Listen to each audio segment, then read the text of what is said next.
चलो शुरू करें ना। हम लोगों ने क्या बोला कि कितने टाइप्स ऑफ ड्यूटीज हम लोगों के अबेटमेंट है, व्हाट जैसे कि रेमिशन है, ये सब चीजें होती है। ठीक है। तो पिल्फरेज सबसे पहला हम लोगों ने क्या बोला कि भाई पेटी पेटी थेफ्ट है। ठीक है। जब भी आपका अनलोडिंग हो जाएगा, अनलोडिंग के बाद कभी भी होना चाहिए। ठीक है। और दूसरा है कि भाई क्लियरिंग के पहले होना चाहिए। विजिबल प्रूफ चाहिए कि भाई टेम्पर हुआ है, व्हाट जैसे कि आप लोगों का जो भी कार्टन है या पैकेज है उसमें कहीं ना कहीं फटा हुआ दिखना चाहिए, कुछ माल चोरी हुआ है ऐसा दिखना चाहिए। ठीक है। नेक्स्ट, अब इसमें क्या होगा, जितना भी आपका स्टोलन गुड्स है उसके ऊपर आपको ड्यूटी पे करने की जरूरत नहीं है आफ्टर प्रूविंग। डैमेज और डिटीरियोरेशन होगा, मतलब क्या, कहीं ना कहीं आप लोगों का गुड्स या तो अनलोडिंग के पहले, अनलोडिंग के टाइम पे, या तो अनलोडिंग के बाद, बट बिफोर क्लियरेंस। समझ में आया? अगर कुछ भी डैमेज हुआ है, डिटीरियोरेट हुआ है, मतलब क्वालिटी डिग्रेड हो गया, खराब हो गया, गुड्स पड़े पड़े खराब भी हो सकता है, करेक्ट है, पानी लग गया, ये सब चीजें भी होती है, करेक्ट है। तो वो सब की वजह से अगर डैमेज होता है तो जितना भी आपका प्रोपोर्शनेट वैल्यू था ऑफ द गुड्स उसके हिसाब से आपको ड्यूटी में रेमिशन मिल जाएगा। रेमिशन मतलब क्या मिल जाएगा, आप लोग को उतना ड्यूटी पे नहीं करना पड़ेगा। समझ में आया? तो अगर समझो कि जो भी गुड्स डैमेज हुए उनका पहले का ड्यूटी था 10,000 रुपये। ठीक है। और अगर डैमेज 10,000, 1 लाख का गुड्स था जिसका 10,000 का ड्यूटी था, अब वो 1 लाख के गुड्स का वैल्यू 60,000 हो चुका है, तो सामने सामने अपना ड्यूटी कितना रिड्यूस हो जाएगा, 6,000 पे रिड्यूस हो जाएगा। 4,000 रुपीज का अपने को क्या मिल जाएगा, अपने को प्रोपोर्शनेट वैल्यू रिड्यूस करके मिल जाएगा। समझ में आया? वेर लॉस्ट, डिस्ट्रॉयड या अबैंडन गुड्स है, अगर कोई गुड्स लॉस्ट हो गया या डिस्ट्रॉय हो गया, ठीक है, मतलब ये पूरा फुल डैमेज है। पेटी थेफ्ट और इसमें पिल्फरेज में और डैमेज में क्या था, छोटा मोटा डैमेज है, बट यहाँ पे लॉस्ट या डिस्ट्रॉयड में हम क्या बोल रहे हैं, फुल डैमेज है गुड्स का। तो यहाँ पे पूरा का पूरा ड्यूटी आपको रेमिट हो जाएगा, मतलब कोई भी ड्यूटी पे करने की जरूरत नहीं है। अबेंडन गुड्स का लॉजिक थोड़ा सा अलग है, जहाँ पे इंपोर्टर को ऐसा लग रहा है कि अरे ये गुड्स मेरे कोई भी काम के नहीं है, छोटा मोटा कुछ तो खराबी है उसके अंदर या जो भी है, अभी मेरे काम का नहीं, मैंने वो जो बनाना था मुझे, मेरा वो आइडिया ड्रॉप हो गया। अब इन दिस केस क्या हो जाएगा, गुड्स का बॉडी से क्लियर करके लेके जाऊंगी अगर, अच्छा अच्छा, गुड्स अगर मैं क्लियर करके लेके जाऊंगी तो प्रॉब्लम होगा कि मुझे इंपोर्ट ड्यूटी पे करना पड़ेगा। इंपोर्ट ड्यूटी जो पे करना पड़ेगा कस्टम्स का, उसके बाद अपने को क्या करना पड़ेगा, ट्रांसपोर्टेशन कॉस्ट, ये वो, जबकि मुझे गुड्स चाहिए ही नहीं। तो मैं जितना खर्चा हो चुका है माई बाप वो तो मैंने कर लिया, बट अभी ये वाला क्यों मैं बेयर करूँ, जब मुझे जरूरत ही नहीं है तो मैं ये वाला खर्चा बेयर ही नहीं करूंगी, तो मैं अबेंडन कर देती हूँ गुड्स को। ये सारे गुड्स का जो ओनरशिप है वो मैं कमिश्नर ऑफ कस्टम्स के ऊपर ट्रांसफर कर दूंगी। उसके बाद जैसा उनको लगता है वैसा वो पर्टिकुलर गुड्स के साथ कर सकते हैं। समझ में आया? क्लियर है? ठीक है। ये हम लोगों ने देखा था। इसके बाद एक आया था अपना डीनेचरिंग और म्यूटिलेशन ऑफ द गुड्स, बराबर है कि नहीं? यहाँ पे हम लोगों ने क्या देखा था कि भाई अगर एक गुड्स मल्टीपल पर्पजेस के लिए यूज हो सकता है तो हम क्या करेंगे, हम कस्टम्स ऑफिसर को बोलेंगे मेरे को हाईएस्ट ड्यूटी नहीं पे करना है। क्यों? बिकॉज मैं वो चीज के लिए तो गुड्स को यूज कभी करूंगी ही नहीं, मेरा तो यूज ये है जिसका ड्यूटी कम है। तो आप एक काम करो, आप ऐसा कोई उसके अंदर केमिकल डाल दो, ऐसा कुछ उसके अंदर चेंजेस कर दो जिससे वो बाकी चीजों के लिए अनफिट हो जाए। बराबर है? तो उसको हम बोलेंगे डीनेचरिंग और mutilation of the goods. Understood? एक बार वो डीनेचरिंग या म्यूटिलेशन कैरी आउट हो गया तो वो बाकी चीजों के लिए अनफिट हो गया, और सिर्फ जितने रिक्वायर्ड पर्पजेस है उसी के लिए वो एक्टिव है, तो उसी के हिसाब से फिर ड्यूटी लगेगी। Clear with this? ठीक है। यहाँ तक हम लोग आए थे। Coming to the part of today's lecture, that is section 25, exemptions from custom duty. बराबर है कि नहीं है? अब एग्जेम्पशंस ऑफ कस्टम ड्यूटी कैसे लगता है, क्या लगता है, वो थोड़ा सा देख लेते हैं। ठीक है। अब यहाँ पे दो टाइप के अपने पास एग्जेम्पशन होते हैं, एक होता है जनरल एग्जेम्पशन, एक होता है स्पेसिफिक एग्जेम्पशन। क्लियर है? ठीक है। जनरल एग्जेम्पशन जो है वो बाय नोटिफिकेशन सब जगह पे आ जाएगा। ठीक है। जिस दिन वो ऑफिशियल गेजेट में पब्लिश होने के लिए दिया गया है उस दिन से वो नोटिफिकेशन इफेक्ट में आ जाता है कि भाई ये एग्जेम्पशन एप्लीकेबल होगा। ऑफिशियल गेजेट में नोटिफाई होना और ऑफिशियल गेजेट में नोटिफाई करने के लिए सबमिट करना, दोनों में डिफरेंस है। मैंने आज सबमिट किया है, बाद में वो लिस्ट होने के लिए, नोटिफाई होने के लिए 2 दिन 3 दिन लग सकता है, आगे पीछे 1 2 दिन हो सकता है। तो वो क्या बोल रही है, अगर जनरल एग्जेम्पशन है तो इन दैट केस जिस दिन हमने सबमिट कर दिया ऑफिशियल गेजेट के अंदर उस दिन से वो चीज चालू होगी। भले वो पब्लिश हुआ नहीं हुआ, 2 दिन के बाद हुआ, 10 दिन के बाद हुआ, वट एवर में भी द केस, हमने उसको ऑफिशियल गेजेट में पब्लिश करने के लिए सबमिट कर दिया, मतलब हो गया। जिस दिन सबमिट हुआ उस दिन आपका लिस्टिंग हो गया। ठीक है। बट अगर वो स्पेशल एग्जामेशन है तो special exemption will work as per the special characteristics, जो नोटिफिकेशन में दिया हुआ रहेगा वो डेट से वो पर्टिकुलर चीज चालू हो जाए। समझ में आया? Because general will be applicable to all, जो जो वो कंडीशंस को कंप्लाई करेगा उनके लिए वो जनरल एग्जामेशन। अगर स्पेसिफिक एग्जामेशन है तो आपको स्पेशल कंडीशंस या सिर्फ और सिर्फ आपके लिए वो एग्जामेशन डिजाइन किया हुआ रहेगा, तो फिर वो उसके अंदर सारे पैरामीटर्स अलग से लिखे हुए रहेंगे। समझ में आया? ठीक है। कितने एग्जामेशन है क्या है वो सिलेबस में नहीं है। लिस्ट ऑफ कस्टम ड्यूटी के exemptions notifications are not in our syllabus. सिर्फ उन्होंने अपने को प्रोसीजर दिया है कि एग्जेम्पशन का नोटिफिकेशन किस तरह से आता है, क्या है क्या है। समझ में आया? ठीक है। चलो, तो ओवरव्यू क्या बोलते हैं देखो, section 25। Section 25 is the exemption engine of the customs law. It empowers the central government to reduce or waive the customs duty entirely by general notification or by a special order. Most of the India's trade policy FTPs है, FTAs है, bilateral agreement जो है वो आपके section 25, मतलब for example जो अभी India US का अपना जो ट्रीटी चल रहा था, करेक्ट है कि नहीं है, जो ट्रम्प के साथ हम लोगों ने साइन किया, वॉर स्टार्ट होने के जस्ट पहले हम लोगों ने बोला ना कि यूएस के साथ हम लोगों ने एक बहुत बड़ा डील साइन किया है। उसके पहले भी यूरोपियन नेशंस के साथ, यूरोपियन यूनियन के साथ अपने मोदी गवर्नमेंट ने साइन किया था वो सारा चीजें। तो वहां पे आपके जनरली अगर देखोगे तो वो स्पेशल एग्जाम्पशंस की कैटेगरी के अंदर। क्यों? बिकॉज वो एग्जाम्पशंस हम देंगे वही स्पेसिफिक कंट्री को जिनके साथ हमने बायोलैटरल ट्रेड या मल्टीलैटरल ट्रेड एग्रीमेंट साइन किया। फॉर एग्जाम्पल इंडिया ने बोला कि यूएस से ये रिस्पेक्टिव गुड्स आएंगे तो हम उसके ऊपर जीरो कस्टम ड्यूटी लगाएंगे, बराबर है कि नहीं है, तो वहां पे जीरो लगेगा। तो सिर्फ यूएस से इंपोर्ट होगा तो जीरो लगेगा, सिंगापुर से इंपोर्ट करोगे तो नहीं लगेगा जीरो, ज्यादा लगेगा ड्यूटी, जो एप्लीकेबल रेट रहेगा वो लगेगा, तो जो जनरल एग्जेम्पशन वाला कैटेगरी रहेगा वो एप्लीकेबल। समझ में आया ना?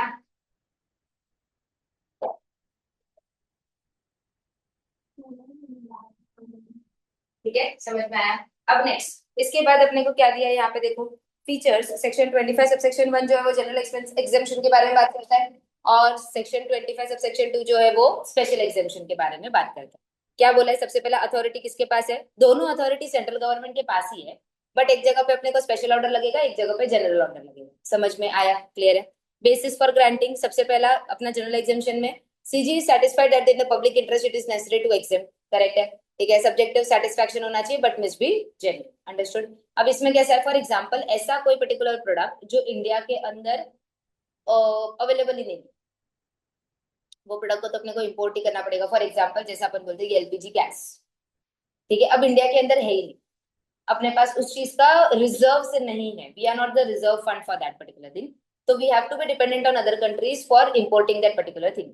अब समझ लो कि अगर मैं टर्की से या कुवैत से ये पर्टिकुलर ऑयल्स को, ये पर्टिकुलर नेचुरल गैस को इंडिया में इंपोर्ट करवाती हूँ और फिर उसके ऊपर हैवी इंपोर्ट ड्यूटीज लगाती हूँ, तो इन दैट केस ये तो दोनों जगह से अपना लॉस हो गया। सबसे पहला चीज, एक तो मैं इंपोर्ट ड्यूटी लगा रही हूँ, तो टर्की और कुवैत वगैरह क्या बोलेंगे, मैं आपको क्यों सप्लाई करूँ जब आप इंपोर्ट ड्यूटीज लगा रहे हो। दूसरा, वो सप्लाई नहीं करेंगे तो मेरे पास तो रिसोर्स नहीं है ना, मुझे तो चाहिए कि नहीं चाहिए, तो वहां पे मैं जनरल एग्जाम्पशन दे सकती हूँ क्या? Yes, because it is in the necessity of the public interest. जब तक मैं मंगाऊंगी नहीं एलपीजी गैस तब तक मेरा इंडिया का सिस्टम नहीं चलेगा। प्रॉब्लम आज अपने को दिख रहा है, होटल्स बंद है बहुत सारे, करेक्ट है कि नहीं है, तो अब ये सब जो इम्पैक्ट है, ये चीजों के इंपोर्ट के लिए क्या अपने को एग्जाम्पशन देना चाहिए? यस। बट वही जगह पे फॉर एग्जाम्पल अगर कार्स इंपोर्ट हो रही है तो उसके लिए मुझे एग्जाम्पशन देने की जरूरत नहीं है। वाई? बिकॉज इंडियन मार्केट में ऑलरेडी कार्स है। तो वी शुड मोटिवेट व्हाट, कि आप इंपोर्ट करोगे तो कस्टम्स भी लगेगा और आईजीएसटी भी लगेगा, वेरएज आप इंडिया से लोगे तो सिर्फ आईजीएसटी लगेगा या जीएसटी लगेगा। समझ में आया? तो जो चीज इंडिया में अवेलेबल है और फिर भी हम इंपोर्ट कर रहे हैं उसमें हम जनरली एग्जाम्पशन नहीं देते, बट जो चीज इंडिया के अंदर अवेलेबल नहीं है या उसका शॉर्टेज है, अगर वो चीज हम इंपोर्ट करते हैं तो बाय डिफॉल्ट अपने को क्या करना पड़ेगा, अपने को एग्जेम्पशंस थोड़े बहुत देने पड़ेंगे या लीवे देना पड़ेगा, lower rate of customs duty applicable करना पड़ेगा। समझ में आया? नहीं तो क्योंकि देखो नेसेसिटी अपना भी है, भेज वो लोग भी रहे, तो it is a two way relationship, तो कोई ना कोई एडजस्टमेंट्स तो करने ही। समझ में आया? तो इसके लिए वो बोले कि भाई पब्लिक इंटरेस्ट का नेचर होना चाहिए, तो एलपीजी का अगर हम लोग बोलेंगे तो it is in the nature of the public interest, तो हम लोगों ने एग्जेम्पशन दे के रखा रहेगा, हम लोगों ने रेट कम करके रखा रहेगा, करेक्ट है।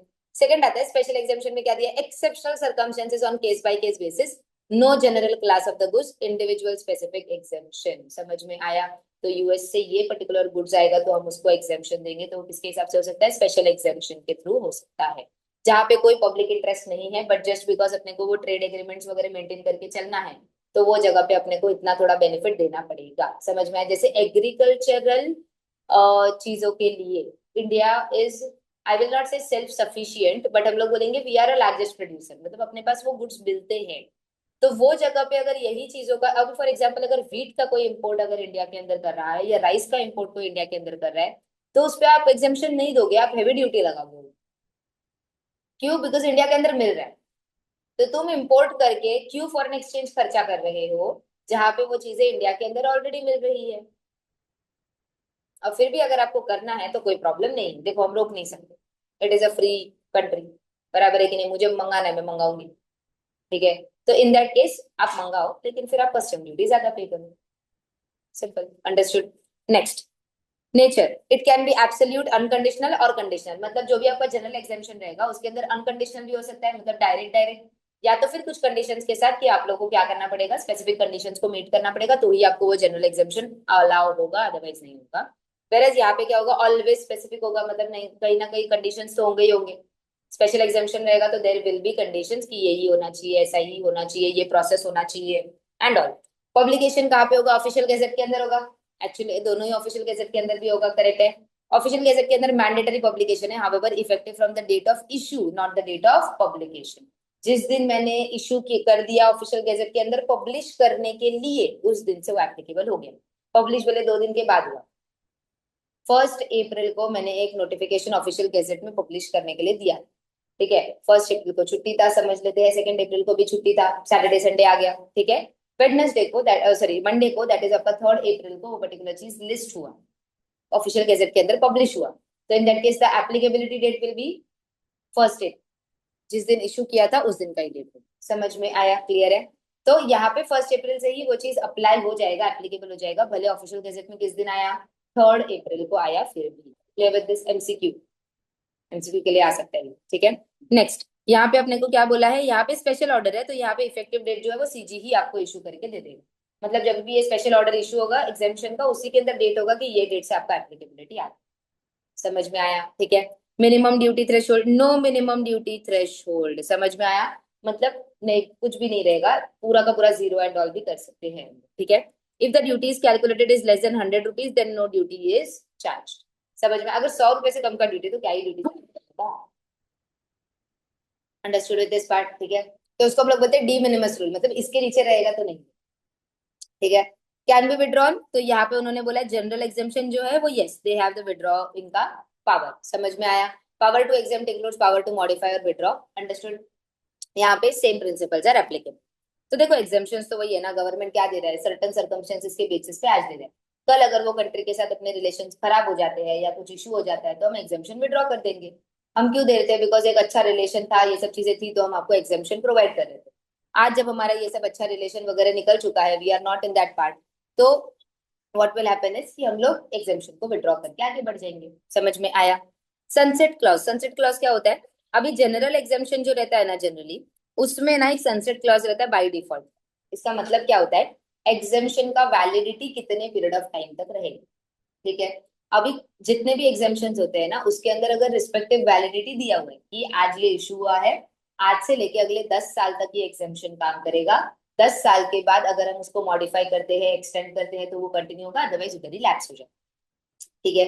वही जगह पे अगर कोई पर्टिकुलर एग्जामिशन नोटिफिकेशन है, हमने सिर्फ नोटिफिकेशन इशू किया है, हमने उसके अंदर डिटेल्स नहीं डाली, मतलब we have not given the details कि ये दिन से होगा या वो दिन से खत्म हो जाएगा, ऐसा कुछ नहीं बोला, मतलब ओपन एग्जामिशन जब तक चलेगा तब तक चलेगा, तो ऐसा सिचुएशन नहीं है। अगर एग्जामिशन ओपन है जहां पे वैलिडिटी क्लोजर डेट नहीं दिया हुआ है, तो it will be closing till 31st March of the year following the 2 years from the date of the grant unless they fall in the exempted goods category below, मतलब नीचे वाले को छोड़ के। 31st March following the 2 years का मतलब क्या होता है, एक second, 31st March following the 2 years क्या होता है, 31st March फॉलोइंग 2 years मतलब समझो 1 अक्टूबर 2026 को मैंने अगर कोई नोटिफिकेशन डाला एग्जामिशन का, तो यहाँ से लेके पहले 2 साल गिनो, ठीक है। दैट विल बी मतलब nothing but 30th September 2027 and 30th September 2028, बराबर है। इसके आगे का 31st March कौन सा है, 31st March 2020, तो this exemption will be valid till 31st March 2029। इस तरह से कैलकुलेशन होगा। पहले डेट टू डेट 2 साल देखो, वो डेट जो भी 2 साल के एंड पे आ रही है उसका 31st March कौन सा है वो देखने का, वहां तक ये एग्जामिशन वैलिड रहेगा, उसके बाद ये एग्जामिशन बंद हो जाएगा बाय डिफॉल्ट, ठीक है। बट अगर आपने स्पेसिफिक टाइम पीरियड डाला है तो फिर वो कितने टाइम के लिए रहेगा, वो स्पेसिफिक टाइम पीरियड के लिए। क्लियर विद दिस, ठीक है। Next, general validity period, conditional exemption अगर है, notification is valid till 31st March following the 2 years from the date of the notification which was issued in last variant, ठीक है। Example, notification issued 15 अक्टूबर इधर दिया उन्होंने, 31st March 2026 तक चला, 23 से 26। एग्जेम्प्टेड कैटेगरीज जहां पे सनसेट क्लॉज नहीं होता है, मतलब यहाँ पे जितने टाइम तक है उतने टाइम तक चलते रहेगा, समझ में आया। इसमें अपने बायलैटरल ट्रेड्स वगैरह, मल्टीलैटरल या बायलैटरल ट्रेड एग्रीमेंट्स, बिकॉज ये तो कंट्रीज के साथ है ना, जब तक कुछ वो कंट्रीज के साथ गड़बड़ नहीं होती, कोई इशू नहीं होता, तब तक चलते रहेगा। ठीक है, जैसे इंडिया जापान का है, इंडिया एशियन ट्रीटी है, बराबर है, तो ये सब चीजें आ जाएगी। International obligation that is WTO के वगैरह कमिटमेंट्स है, वर्ल्ड ट्रेड ऑर्गेनाइजेशंस वगैरह, वहां पे हम मेंबर नेशंस है ना, करेक्ट है, तो वहां पे आ जाएगा। प्रिविलेजेस ऑफ कॉन्स्टिट्यूशनल अथॉरिटीज, बराबर है, जहाँ पे डिप्लोमेट्स वगैरह इंडिया में आते हैं तो उनके लिए हम लोग कुछ सर्टन एग्जेम्पशंस वगैरह प्रोवाइड करते हैं, करेक्ट है कि नहीं है। फॉर एग्जांपल अगर इंडियन यूएस एम्बेसी अगर इंडिया के अंदर है, तो उसके अंदर जो भी अपने लोग काम करते हैं, तो वो लोग अगर कुछ इंपोर्ट करते हैं, उनके लिए कोई स्पेशल एग्जेम्पशंस वगैरह देके रखा है, तो वो सब चीजें वहां पे आ जाएगी प्रिविलेजेस के अंदर। ठीक है, फॉरेन ट्रेड पॉलिसी, एफटीपी के स्कीम्स जो होते हैं अपने, करेक्ट है, एफटीपी अपने सिलेबस में है आगे जाके। ठीक है, तो जब भी हम लोग एफटीपी पढ़ेंगे तो उसके अंदर जो एग्जेम्पशंस आएंगे वो रिस्पेक्टिवली वो पीरियड के लिए रहेंगे, जिसमें जितना उसमें दिया हुआ है या तो चलते रहेगा। ठीक है, schemes of central government which are exceeding for the 2 years, जो गवर्नमेंट ने एक नया स्कीम निकाला है और वो स्कीम का वैलिडिटी ही 4 साल है, तो मैं एग्जामेशन को 2 साल रख ही नहीं सकती। फॉर एग्जाम्पल हमने बोला है कि इंडिया का मेक इन इंडिया प्रोजेक्ट 5 साल के लिए काम करेगा, इंडियन गवर्नमेंट इन चीजों के लिए 5 साल के लिए पूरा ये सब चीजें करेगा। ठीक है, तो उन्होंने बोला है कि अभी ये पीरियड के अंदर मेक इन इंडिया करने के लिए अगर हम लोग कोई भी रॉ मटेरियल्स या कोई भी चीज अगर बाहर से इंपोर्ट करते हैं तो उसके ऊपर हम एग्जामेशन अप्लाई करेंगे। Why? Because this is for making India self sufficient and all. आप अगर कोई प्रोजेक्ट को रिव्यू करने के लिए, चीजें देखने के लिए अगर बाहर से कुछ मंगाते हो, तो हम उस पर एग्जामेशन प्रोवाइड करेंगे। अब इन दिस केस अगर वो मेक इन इंडिया का प्रोजेक्ट ही 5 साल का है, तो मैं ये वैलिडिटी 2 साल रख सकती हूँ क्या? नहीं। तो बिकॉज गवर्नमेंट का कोई स्कीम है जिसका वैलिडिटी ही एक्सीडिंग 2 years है और उसके लिए ये एग्जेम्पशन दिया गया था, तो जब तक वो स्कीम चलेगा तब तक ये एक्सेम्पशन भी चलेगा। समझ में आया? ठीक है, नेक्स्ट, री imports, temporary imports, gift and baggages, ये सब चीजों पे आपका एग्जेम्प्टेड कैटेगरी है, जब चलते रहेगा।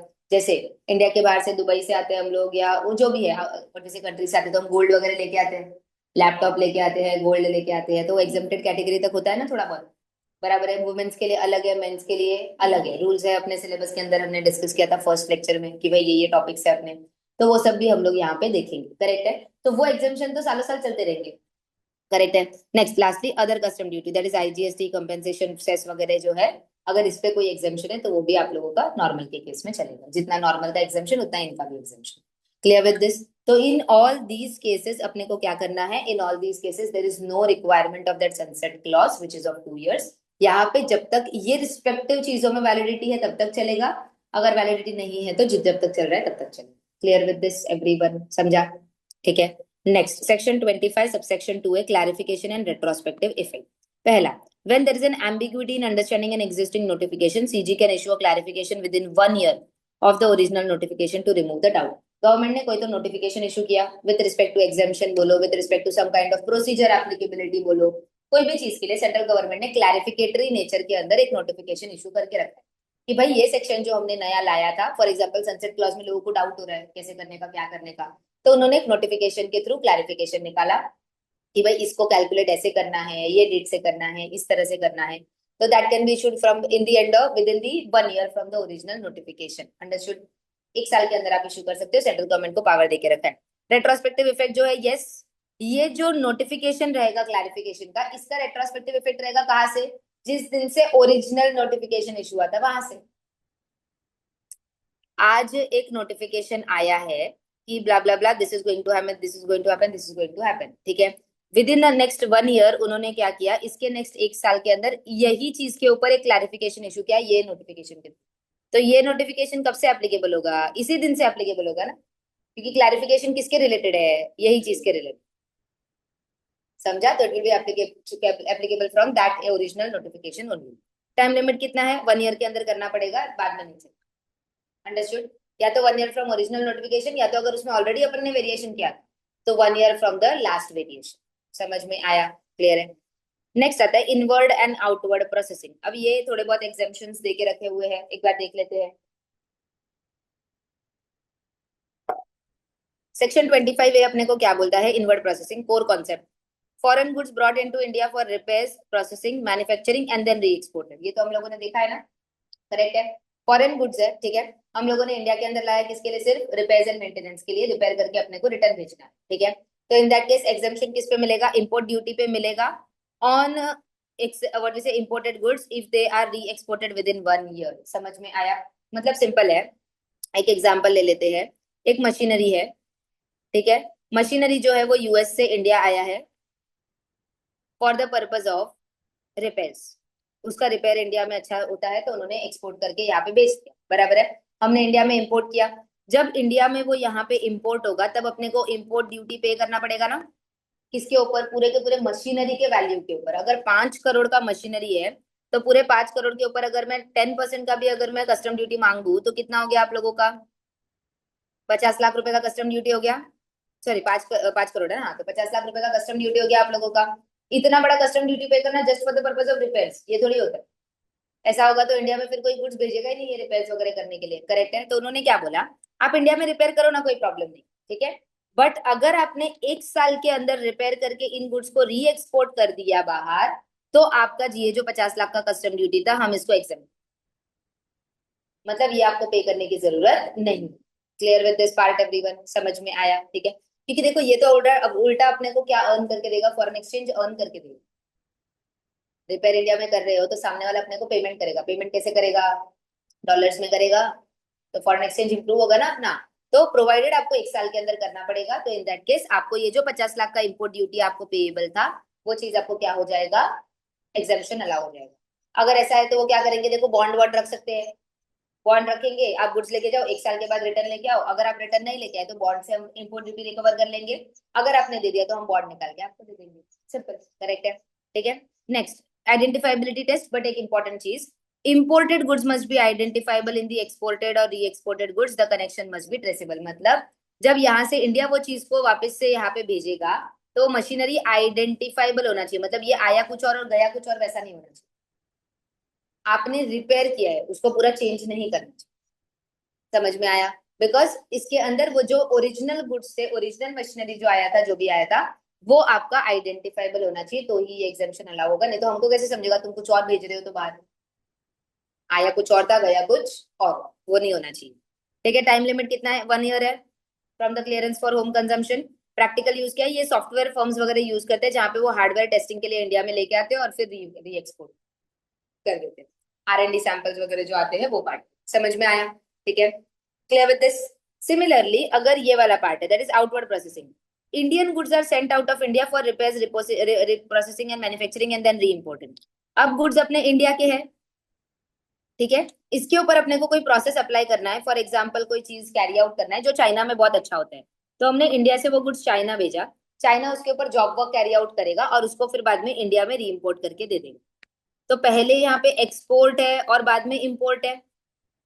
अब देखो सिंपल है, ये जो चाइना से गुड्स इंपोर्ट हो रहा है ये तो अपने ही गुड्स थे ना जो हमने एक्सपोर्ट किए थे। देखो एक्सपोर्ट पे तो ड्यूटी जनरली लगता ही नहीं है, हमने बोला है कि बहुत कम एक्सपोर्ट्स है जिनके ऊपर ड्यूटी लगता है, अदरवाइज एक्सपोर्ट्स के ऊपर ड्यूटी नहीं लगता है, करेक्ट है। अब एक्सपोर्ट पे तो लगेगा नहीं, बट जब मैं ये गुड्स को री इम्पोर्ट करूंगी तो आप मुझे एक बात बोलो, ठीक है, मैंने अगर 100 रुपए का गुड्स भेजा, ठीक है, और उसके ऊपर 20 रुपए का प्रोसेसिंग अगर चाइना ने किया, तो आप 20 रुपए के ऊपर अगर मेरे को इम्पोर्ट ड्यूटी लगाते हो ना तो मैं मान लू, ठीक है, यहाँ पर कि उतना लगना चाहिए। बट पूरे 120 पे अगर आप इम्पोर्ट ड्यूटी लगाओगे तो वो तो मेरे लिए थोड़ा सा प्रॉब्लमेटिक हो गया ना फिर। एक तो इंडिया में वो चीज अवेलेबल नहीं है, मैं बाहर से वो चीज करवा के लेके आ रही हूँ, तो इन दैट केस वो क्या बोल रहे हैं, यस आपको मिल जाएगा उसका एग्जेम्पशन। समझ में आया? क्लियर है? किस पे मिलेगा? जो आपका ओरिजिनल वैल्यू था उसके ऊपर जब भी आप री इम्पोर्ट करोगे वो इंडिया के अंदर, तो री इम्पोर्टेड गुड्स के ऊपर आपको इम्पोर्ट ड्यूटी नहीं पे करना पड़ेगा, प्रोवाइडेड अगेन कंडीशंस वही है कि ये री इम्पोर्ट कितने टाइम में होना चाहिए, 1 ईयर के अंदर री इम्पोर्ट होना चाहिए। जॉब वर्क के लिए वगैरह भी भेज सकते हैं हम लोग आउटसाइड इंडिया, यस वो भी चीज पॉसिबिलिटी है। ठीक है, exported goods must be identifiable in the री इम्पोर्टेड गुड्स, ये तो पॉसिबिलिटी है ही ना भाई, ये हम लोगों ने जो एक्सपोर्ट किया और जो री इम्पोर्ट किया वो चीजें सेम होनी चाहिए।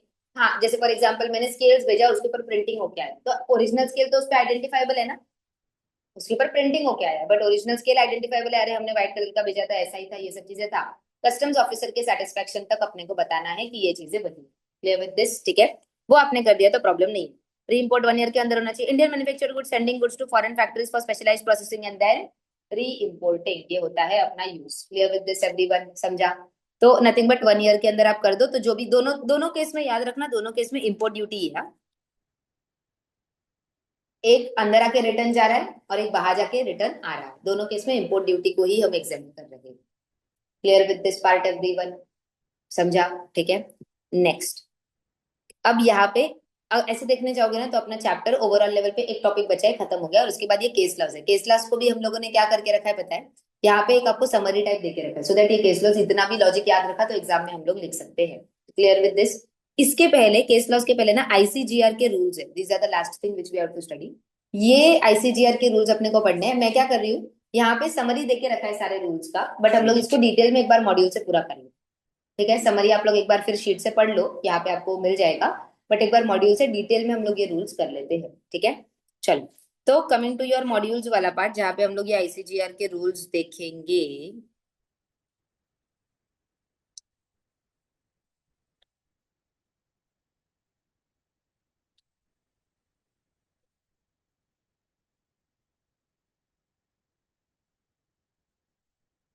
Customs import of the goods at concessional rate of duty or for specified end use rules 2022, simple ICGR rules 2022 ऐसे याद रखना है अपने को। ठीक है, सबसे पहले यहाँ ध्यान दो, यहाँ पे ये रूल्स क्यों आए हैं, क्या आए हैं, पहले वो देख लेते हैं। ठीक है, पूरा का पूरा डिटेल में पहले पढ़ लेते हैं, फिर उसके बाद अपन यहाँ से समरी देख लेंगे। ठीक है, अब ये रूल्स आए इसके लिए क्योंकि कभी कभी क्या होता है ना कि सर्टन गुड्स है जो इंडिया के अंदर क्या हो रहे हैं, इम्पोर्ट हो रहे हैं। ठीक है, अब ये जब हम लोग इंपोर्ट करेंगे ना गुड्स, तो गवर्नमेंट ने क्या करके रखा है, ये स्कीम निकाल के रखा है कि अगर आपने वो गुड्स को स्पेसिफाइड एंड यूज के लिए अगर इंपोर्ट किया है, मतलब मैं इससे यही गुड्स बनाऊंगा, एक्सपोर्टेड गुड्स बनाऊंगा, या इस ये अंदर लाके मैं ये चीज बनाऊंगा जो इंडिया के अंदर मिलता ही नहीं है, ये सब चीजें हो सकती है। करेक्ट है? तो गवर्नमेंट ने क्या बोला है, अगर वो गुड्स को आप इंपोर्ट करते हो, इंपोर्ट करके स्पेसिफाइड एंड यूज के लिए अगर आप उसको यूज करते हो, या कोई रिस्पेक्टिव पर्पस के लिए यूज करते हो जो स्टेटेड पर्पस है, तो आपको कंसेशनल ड्यूटी लगेगा। मतलब नॉर्मल लोग जब वो वही गुड्स इंपोर्ट करेंगे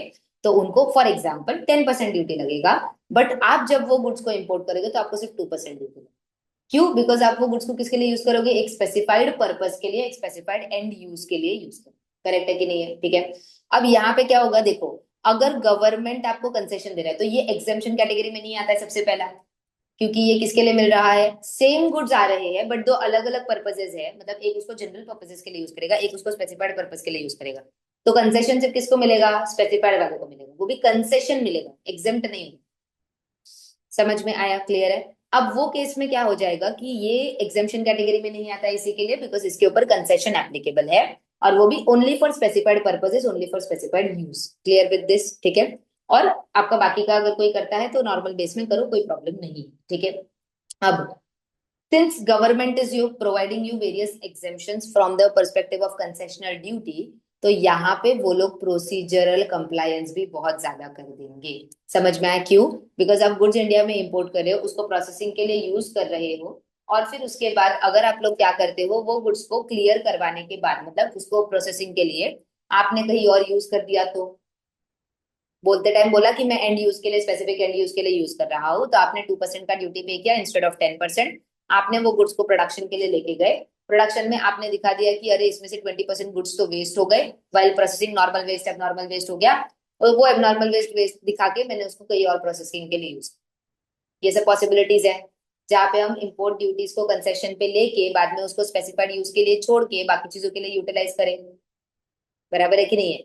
अब वो चीज को रोकने के लिए ना गवर्नमेंट ने बहुत सारे रूल्स एंड रेगुलेशंस निकाल के रखे कि अगर आपको ये कंसेशनल रेट अप्लाई करना है तो आपको ये सारे रूल्स को स्पेसिफिकली फॉलो करना पड़ेगा। अगर कोई भी पॉइंट पे आप लोगों ने ये रूल्स को फॉलो नहीं किया, डिटेल्स जो रिक्वायर्ड थे वो सबमिट नहीं किया, तो जितना भी ओरिजिनल ड्यूटी था वो पूरा आपको पे करना पड़ेगा अलोंग विथ इंटरेस्ट। समझ में आया? क्लियर है? अलॉन्ग विद इंटरेस्ट अपने को पूरा ड्यूटी पे करना पड़ेगा if any of the conditions are not satisfied. Clear with this? चलो, तो सबसे पहले अपने को क्या बोला है, एप्लीकेशन का रूल है rule 2। These rules apply to the notification provided for the observance of these rules, and an importer intends to avail the benefit of any notification, and such benefit is dependent upon the use of the goods imported being covered by that notification for manufacturing of the commodity or provision of output service or being put to use for the specified end use। समझ में आया? For example, ऐसे government ने क्या करके रखे ना, बहुत सारे नोटिफिकेशन इशू करके रखे। तो आईसीजीआर क्या बोलता है आप लोग का, आईसीजीआर बोलता है कि आप इसमें से कोई भी नोटिफिकेशन का बेनिफिट लेके आईसीजीआर के अंदर आप क्या कर सकते हो, कंसेशनल रेट ऑफ ड्यूटी जो है वो अप्लाई कर सकते हो। समझ में? आप बोल दो कि मैं ये नोटिफिकेशन के अंदर कवर्ड हूँ तो मेरे को आईसीजीआर चाहिए, तो आप मेरे को concessional rate of duty provide. Understood? और रिक्वायरमेंट क्या होना चाहिए, या तो आप कोई स्पेसिफिक प्रोडक्ट बनाओगे या तो उसका specified end use carry out करोगे। समझ में आया? क्लियर है? डेफिनेशंस अपने को देके रखे, एक्ट मतलब कस्टम्स एक्ट होगा, कैपिटल गुड्स मतलब ऐसे गुड्स जो हम लोग प्रोसेसिंग और प्रोडक्शन के लिए यूज करते हैं, nothing but fixed assets. Customs automated system मतलब क्या, कस्टम्स का EDP, electronic data interchange system, जहां से कस्टम्स पूरा का पूरा डेटा एक्सचेंज करता है एक दूसरे के साथ। Date of import is nothing but date of the order made for by the proper officer permitting clearance for the goods. हम लोग क्या बोलते हैं, bill of entry for home consumption is filed and goods are cleared for home consumption, उस दिन हम लोग क्या बोलते हैं, इंपोर्ट का डेट हो गया ना, करेक्ट है। फॉर्म मतलब कौन सा, जो भी रूल्स के साथ जो फॉर्म्स अटैच रहेंगे वो वाला पार्ट। इन्फॉर्मेशन मतलब any information provided by the importer, कि भाई मैं ये नोटिफिकेशन के अंदर कवर्ड हूँ, why because I am having this eligibility criteria, तो वो आपका इन्फॉर्मेशन हो जाएगा। जॉब वर्क का मतलब अपने को पता है, जहाँ पे हम क्या करते हैं, कोई ना कोई व्हाट वी से की प्रोसेस कैरी आउट करते हैं ऑन द रिस्पेक्टिव गुड्स, ठीक है। Now belonging to the importer except gold jewelry articles thereof and other precious metals or stones and term job worker shall be construed accordingly। तो precious metal gold वगैरह ये case में cover नहीं होगा, उसके अलावा बाकी सारी चीजें आ जाएंगी, ठीक है। जुरिस्डिक्शनल कस्टम ऑफिसर का मतलब क्या होगा, जो भी सुपरिटेंडेंट या अप्रेजर है, जिस प्रीमाइसेस में आपका गुड्स इंपोर्ट हुआ है वहां पे, या तो फिर आपका जो प्राइमरी एड्रेस है वो, वहां का जुरिस्डिक्शनल ऑफिसर। मतलब मेरा ब्रांच जो है वो मुंबई के अंदर है, बराबर है, बट मेरा एचओ जो है वो दिल्ली में, तो यहाँ का जेसी जुरिस्डिक्शनल कमिश्नर कस्टम्स ऑफिसर जो है वो भी आ सकता है, और यहाँ का जेसीओ भी। अंडरस्टूड। जहाँ पे भी मेरा प्रेमाइसिस है, गुड्स मैं यहाँ पे लेके आ रही हूँ, लेकिन मेरा एचओ यहाँ पे, प्राइमरी एड्रेस इधर, तो दोनों जगह के जेसी के पास पावर्स है कि वो लोग ये चीजें कैरी आउट कर सकते हैं, चेकिंग वगैरह देख सकते हैं। मैन्युफैक्चर मतलब nothing but processing of raw material by making a new product. Manufacturing की स्क्रैच से कुछ नया बनाना, उसको मैन्युफैक्चरिंग बोलते हैं। प्रोडक्शन मतलब कोई ना कोई ट्वीक एंड चेंजेस करना। अंडरस्टूड। तो मैन्युफैक्चरिंग मतलब एकदम स्क्रैच से हम लोग कुछ ना कुछ नया बना रहे हैं, बहुत सारे रॉ मटेरियल्स को इकट्ठा करके कुछ चेंजेस कैरी आउट कर रहे हैं। Clear with this. Next, notification मतलब nothing but any notification issued by the subsection 25। Output service मतलब जो हम लोग अप्लाई कर रहे हैं या दे रहे हैं, एक्सक्लूडिंग आफ्टर सेल सर्विसेज, वो उसमें कवर नहीं होते। क्वार्टर का मतलब क्या होगा अपना भाई, जून, सितंबर, दिसंबर एंड मार्च, ठीक है। सेक्शन इज कस्टम सेक्शन का कोई भी स्पेसिफाइड एंड यूज मतलब कोई भी स्पेसिफिक एंड यूज जो आप लोग के नोटिफिकेशन के अंदर देके रखा हुआ। समझ में आया। जनरल डेफिनेशन है, कुछ ऐसा अलग डेफिनेशन नहीं है, लॉजिकल डेफिनेशन है। शुरू करते हैं यहाँ से, आपका एक्चुअल रूल्स चालू होता है, ठीक है। रूल 4 क्या बोलता है कि इंपोर्टर को ना एक वन टाइम प्रायर इंफॉर्मेशन देना पड़ेगा। समझ में आया। मतलब एक एग्जांपल लेके चलते हैं, ठीक है, कि हम लोग ना इंडिया के अंदर पेंसिल्स मैन्युफैक्चर कर रहे हैं, ठीक है। क्या मैन्युफैक्चर कर रहे हैं, पेंसिल्स। और समझ लेते हैं कि वो पेंसिल्स मैन्युफैक्चरिंग जो है ना, वो कोई ना कोई नोटिफिकेशन के अंदर कवर्ड है, जहां पे मैं कंसेशनल रेट ऑफ ड्यूटी, इसके लिए मैं क्या इंपोर्ट कर रही हूँ, मैं लीड इंपोर्ट कर रही हूँ, करेक्ट है, जो मेरे पास फॉर एग्जाम्पल समझ लेते हैं कि नहीं, ठीक है। तो मैं ये जो लीड वगैरह इंपोर्ट कर रही हूँ ना, इसके लिए मुझे गवर्नमेंट ने बोला है कि आप अगर ये पेंसिल स्पेसिफाइड एंड यूज के लिए करते हो, तो हम आपको ये नोटिफिकेशन के अंडर 10% की जगह 2% का ड्यूटी लगाएंगे, ठीक है। अब इंपोर्टर को तो पता है कि वो जो भी यहाँ पे लीड इंपोर्ट करने वाला है वो पेंसिल्स बनाने के लिए यूज करेगा, तो एक वन टाइम उसको एक प्रायर इन्फॉर्मेशन देना पड़ेगा, किसको, कस्टम्स ऑफिसर, इंपोर्ट करने के पहले। उसके बाद तुम 10 बार इंपोर्ट करो, 15 बार इंपोर्ट करो, सब वो एक वन टाइम के इससे ही चल जाए। तो एक बार डिटेल्स दे दो कस्टम्स ऑफिसर को। क्या क्या डिटेल्स देना पड़ेगा, पहला, name and the address of the importer, कि भाई मेरा एड्रेस ये है, और अगर मैं वो काम नहीं कर रही हूँ, वो लीड को प्रोसेस करने का काम, उसको पेंसिल का शेप देने का काम जो है मेरा कोई जॉब वर्कर कर रहा है, तो वो जॉब वर्कर का भी नेम और एड्रेस मुझे देना पड़ेगा, कि भाई मैं इंपोर्ट करूंगी, मैं मेरे यहाँ पे उसको फर्स्ट प्रोसेस कैरी आउट नहीं करूंगी, वो जॉब वर्कर के यहाँ पे होगा जिसका एड्रेस ये है, ठीक है। सेकंड, अपने को बोलना है गुड्स प्रोड्यूस्ड और process undertaken at the manufacturing facility of the importer और एज जॉब वर्कर। तो ये जो लीड हम लोग इंपोर्ट करने वाले हैं ना, इससे हम लोग क्या करने वाले हैं, पेंसिल्स बनाने वाले हैं, ग्राफाइट पेंसिल्स। तो पूरा गुड्स क्या क्या प्रोसेस और उसके अंदर क्या प्रोसेस आएगा, क्या चीजें हम लोग कैरी आउट करेंगे, वो पूरा डिस्क्रिप्शन अपने को देना पड़ेगा, कि जो भी लीड मैं बाहर से इंपोर्ट करके लेके आऊंगी, मैं उसको इस तरह से यूटिलाइज करने वाली, ठीक है। Next, nature and the descriptions of the good imported to use in the manufacturing of the premises. तो हमने क्या किया, हमने लीड इंपोर्ट किया, बनाने वाले हम लोग इंडिया के अंदर पेंसिल्स है, जिसका पूरा प्रोसेस मैंने सेकंड पॉइंट में आपको एक्सप्लेन किया। और थर्ड पॉइंट में मुझे देना है कि मैं बाहर से, इंडिया के बाहर से क्या इंपोर्ट करने वाली हूँ, लीड इंपोर्ट करने वाली हूँ, which is the main ingredient या main manufacturing for raw material for the process of manufacturing of these pencils. समझ में आया, तो ये मुझे देना पड़ेगा, करेक्ट है। अब यहाँ पे ये गुड्स जो है, ये कहाँ पे है, प्रेमाइसिस ऑफ इंपोर्टर के यहाँ पे भी हो सकते हैं, या तो प्रेमाइसिस ऑफ जॉब वर्कर के यहाँ पे भी हो सकते हैं, तो वो दोनों डिटेल्स। नेक्स्ट, कौन से नोटिफिकेशन के अंडर आप ये इंपोर्ट कर रहे हो, वो नोटिफिकेशन का एक रेफरेंस देना पड़ेगा, कि मैं ये नोटिफिकेशन के अंदर कंसेशनल ड्यूटी लेने का सोच रहा हूँ, क्योंकि आप वो एलिजिबिलिटी क्राइटेरिया के अंदर फॉलो करते हो कि नहीं करते हो, वो भी तो इंपोर्ट कस्टम्स ड्यूटी को चेक करना पड़ेगा ना, करेक्ट है। Next, nature of the output service rendered utilising the goods imported, समझ में आया? तो आउटपुट सर्विस या आउटपुट गुड्स आप लोग क्या देने का सोच रहे हो? मैं पेंसिल्स मैन्युफैक्चर करने का सोच रहा हूँ या ये चीज करने का सोच रहा हूँ, तो आप ये इंपोर्टेड लीड को किस तरह से यूज करके आउटपुट दोगे वो अपने को जस्टिफाई करना है। समझ में आया? Next, particulars of the premises intended to be use in the case of unit transfer. समझ में आया? अभी यूनिट ट्रांसफर क्या होता है? मेरा देखो, एक मेरा एचओ है और मेरे 4 यूनिट्स है इंडिया के अंदर, 4 ब्रांचेस है इंडिया के अंदर, फैक्ट्रीज है इंडिया के अंदर, और जॉब वर्कर भी है। तो मेरे पेंसिल प्रोडक्शन के अंदर टोटल 4 प्रोसेस कैरी आउट होते हैं। ठीक है, एक मैं मेरे यहाँ पे करता हूँ, दूसरा मेरे दिल्ली वाले यूनिट में होता है, तीसरा मेरा जॉब वर्कर करता है, चौथा जो पैकिंग एंड फाइनल मार्किंग होता है वो मेरा हैदराबाद वाला यूनिट करता है, और उसके बाद वो चीजें स्पेसिफाइड यूज के लिए जाती है। तो अब यहाँ पे ये इसमें जॉब वर्कर का डिटेल्स तो हमने पहले ही दे दिया था, बट मेरे जो 2 यूनिट है that is Delhi and Hyderabad, उनका डिटेल्स मुझे यहाँ पे देना पड़ेगा, जो मेरे ही यूनिट्स है जहाँ पे भी प्रोसेसिंग कैरी आउट हो सकता है। समझ में आया? Next, details of the end use recipient in case where the goods imported are supplied for the specified end use. तो इसके लिए एंड यूज कौन करेगा वो चीजें भी अपने को देनी पड़ेगी। समझ में आया? मतलब ये पेंसिल बनाने के बाद मैं इसको कहाँ पे एक्सपोर्ट करने वाली हूँ, क्या री एक्सपोर्ट, तो उसके लिए भी तो हो सकता है ना। तो इनको मैं री एक्सपोर्ट करने वाली हूँ, तो ये specified end use outside India, या अगर इंडिया के अंदर है तो इंडिया। समझ में आया? Next, and intended port of import, मतलब कौन से पोर्ट पे मैं ये इंपोर्ट करने का ट्राई करी, मतलब मैं मुंबई पोर्ट पे वो गुड्स आएंगे मेरे, या गुजरात पोर्ट पे वो गुड्स आएंगे मेरे, बिकॉज जिधर मेरा फैक्ट्री रहेगा उसके हिसाब से डिसाइडेड होगा ना। तो इंटेंडेड बोला है, मतलब बाद में चेंज हो सकता है क्या? Yes.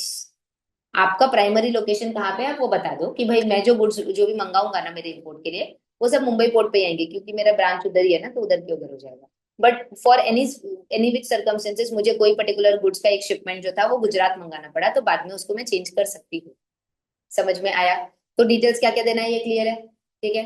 On acceptance of the information IGCR that is import of goods at concessional rate of the duty identification number, आपका ये सारा डिटेल्स वेरीफाई होगा और आपको एक आईसीजीआर का नंबर, आईआईएन नंबर अटैच हो जाएगा। ठीक है, जो आप लोग हर बार जब इंपोर्ट करोगे तो वो नंबर को यूज कर सकते हो, तो बार बार आपको ये सब इन्फॉर्मेशन नहीं देना पड़ेगा। ये नंबर दे दोगे तो आपका सारा इन्फॉर्मेशन फेच होके चेक हो जाए। Clear with this? However, such information may be updated on the common portal in case of the changes in details. अगर कुछ चेंज होता है तो आप अपडेट करते रहो। ठीक है। The importer who intends to avail the benefit of a notification shall submit a continuity bond which the surety or security as deemed appropriate by the DCAC of the customs having jurisdiction over the premises where the goods are imported and shall be put to use for manufacturing of the goods or for rendering of the output services or being put to use for the specified end use with an undertaking to pay। अब यहाँ तक पहले बता देती हूँ, यहाँ पे उन लोग क्या बोल रहे हैं, आप गुड्स इंपोर्ट कर रहे हो, हम आपको कंसेशनल ड्यूटी दे रहे हैं, मतलब 10 की जगह पे 2 अप्लाई करें, बराबर है। अब इन दिस केस आप 10 की जगह पे 2 तो दे दोगे, हमने आपका डिटेल्स भी वेरीफाई कर लिया, बट हमको कैसे कंफर्म है कि आप आगे जाके ये प्रोडक्ट्स को बाकी यूज के लिए अप्लाई नहीं करोगे, बराबर है। तो इसके लिए हम क्या बोल रहे हैं, आप एक बॉन्ड साइन करो, कंटिन्यूटी बॉन्ड साइन करना पड़ेगा। ठीक है, बॉन्ड साइन करके रखो, और अगर आगे जाके हमको पता चलता है विद एन अंडरटेकिंग टू पे कि भाई अगर वो नोटिफिकेशन ड्यूटी एग्जाम्पशन का था, मतलब 10 की जगह पे 2 चार्ज किया, तो अगर हमको आगे जाके पता चलता है कि आपने कोई भी रूल्स और रेगुलेशंस का वायलेशन किया, उसको स्पेसिफाइड एंड यूज या रिक्वायर्ड सर्विस या रिक्वायर्ड गुड्स के लिए यूज नहीं किया, तो difference of the entire duty that is 8% का ड्यूटी अपने केस के अंदर, अपने एग्जाम्पल के अंदर, along with the interest, along with the interest कितने टाइम से, जिस दिन से गुड्स इंपोर्ट हुआ था वहां से लेके आज के डेट तक, जब तक आप ड्यूटी ये डिफरेंस ड्यूटी पे नहीं करते हो तब तक के डेट के ऊपर इंटरेस्ट के साथ आपको वो ड्यूटी पे करनी। समझ में? इसके लिए अपन वो बॉन्ड साइन करके लेंगे।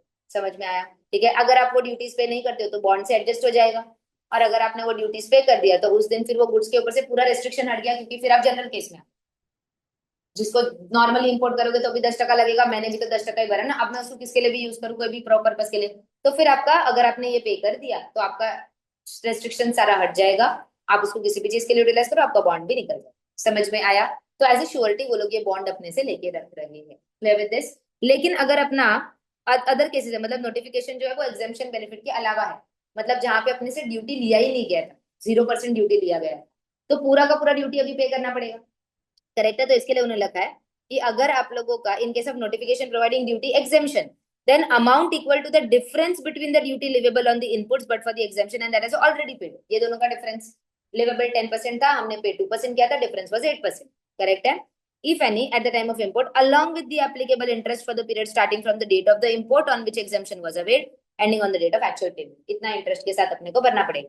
बट अगर आप लोगों का अदर देन एग्जेम्पशन बेनिफिट था तो in that case amount equal to assessable value of the goods imported जितना भी वैल्यू ऑफ द गुड्स था उसके ऊपर सीधा सीधा आप लोगों का लग जाएगा। अगर रेट बेसिस पे है तो रेट बेसिस पे लगेगा, अगर वैल्यू बेसिस पे है तो वैल्यू बेसिस पे लग जाएगा। समझ में आया? क्लियर है? जो भी डिफरेंस रहेगा उसके ऊपर आपको पे करके बढ़ना। Clear with this? ठीक है।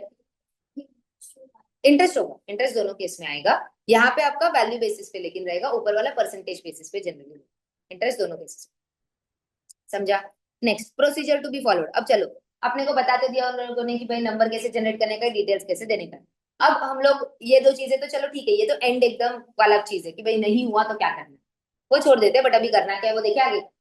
Procedure: importer who intends to avail the benefit of the notification shall mention the IIN number and continuity bond number while filing the bill of entry. मतलब सिंपल है, in the month of April मैंने rule number 4 के हिसाब से सारे details fill in करके दे दी। ठीक है, अप्रैल मंथ में मेरा कोई भी इंपोर्ट नहीं आया, मेरा इंपोर्ट चालू हुआ from the month of May. मई में मेरा पहला शिपमेंट आया जिसके अंदर मैंने लीड मंगाया। ठीक है, अब मई में जब वो शिपमेंट आया तो मैं क्लियरेंस होगा होम कंजम्पशन के लिए, तो बिल ऑफ एंट्री फाइल करना पड़ेगा। करेक्ट है, ड्यूटी तभी ही पेएबल होता है।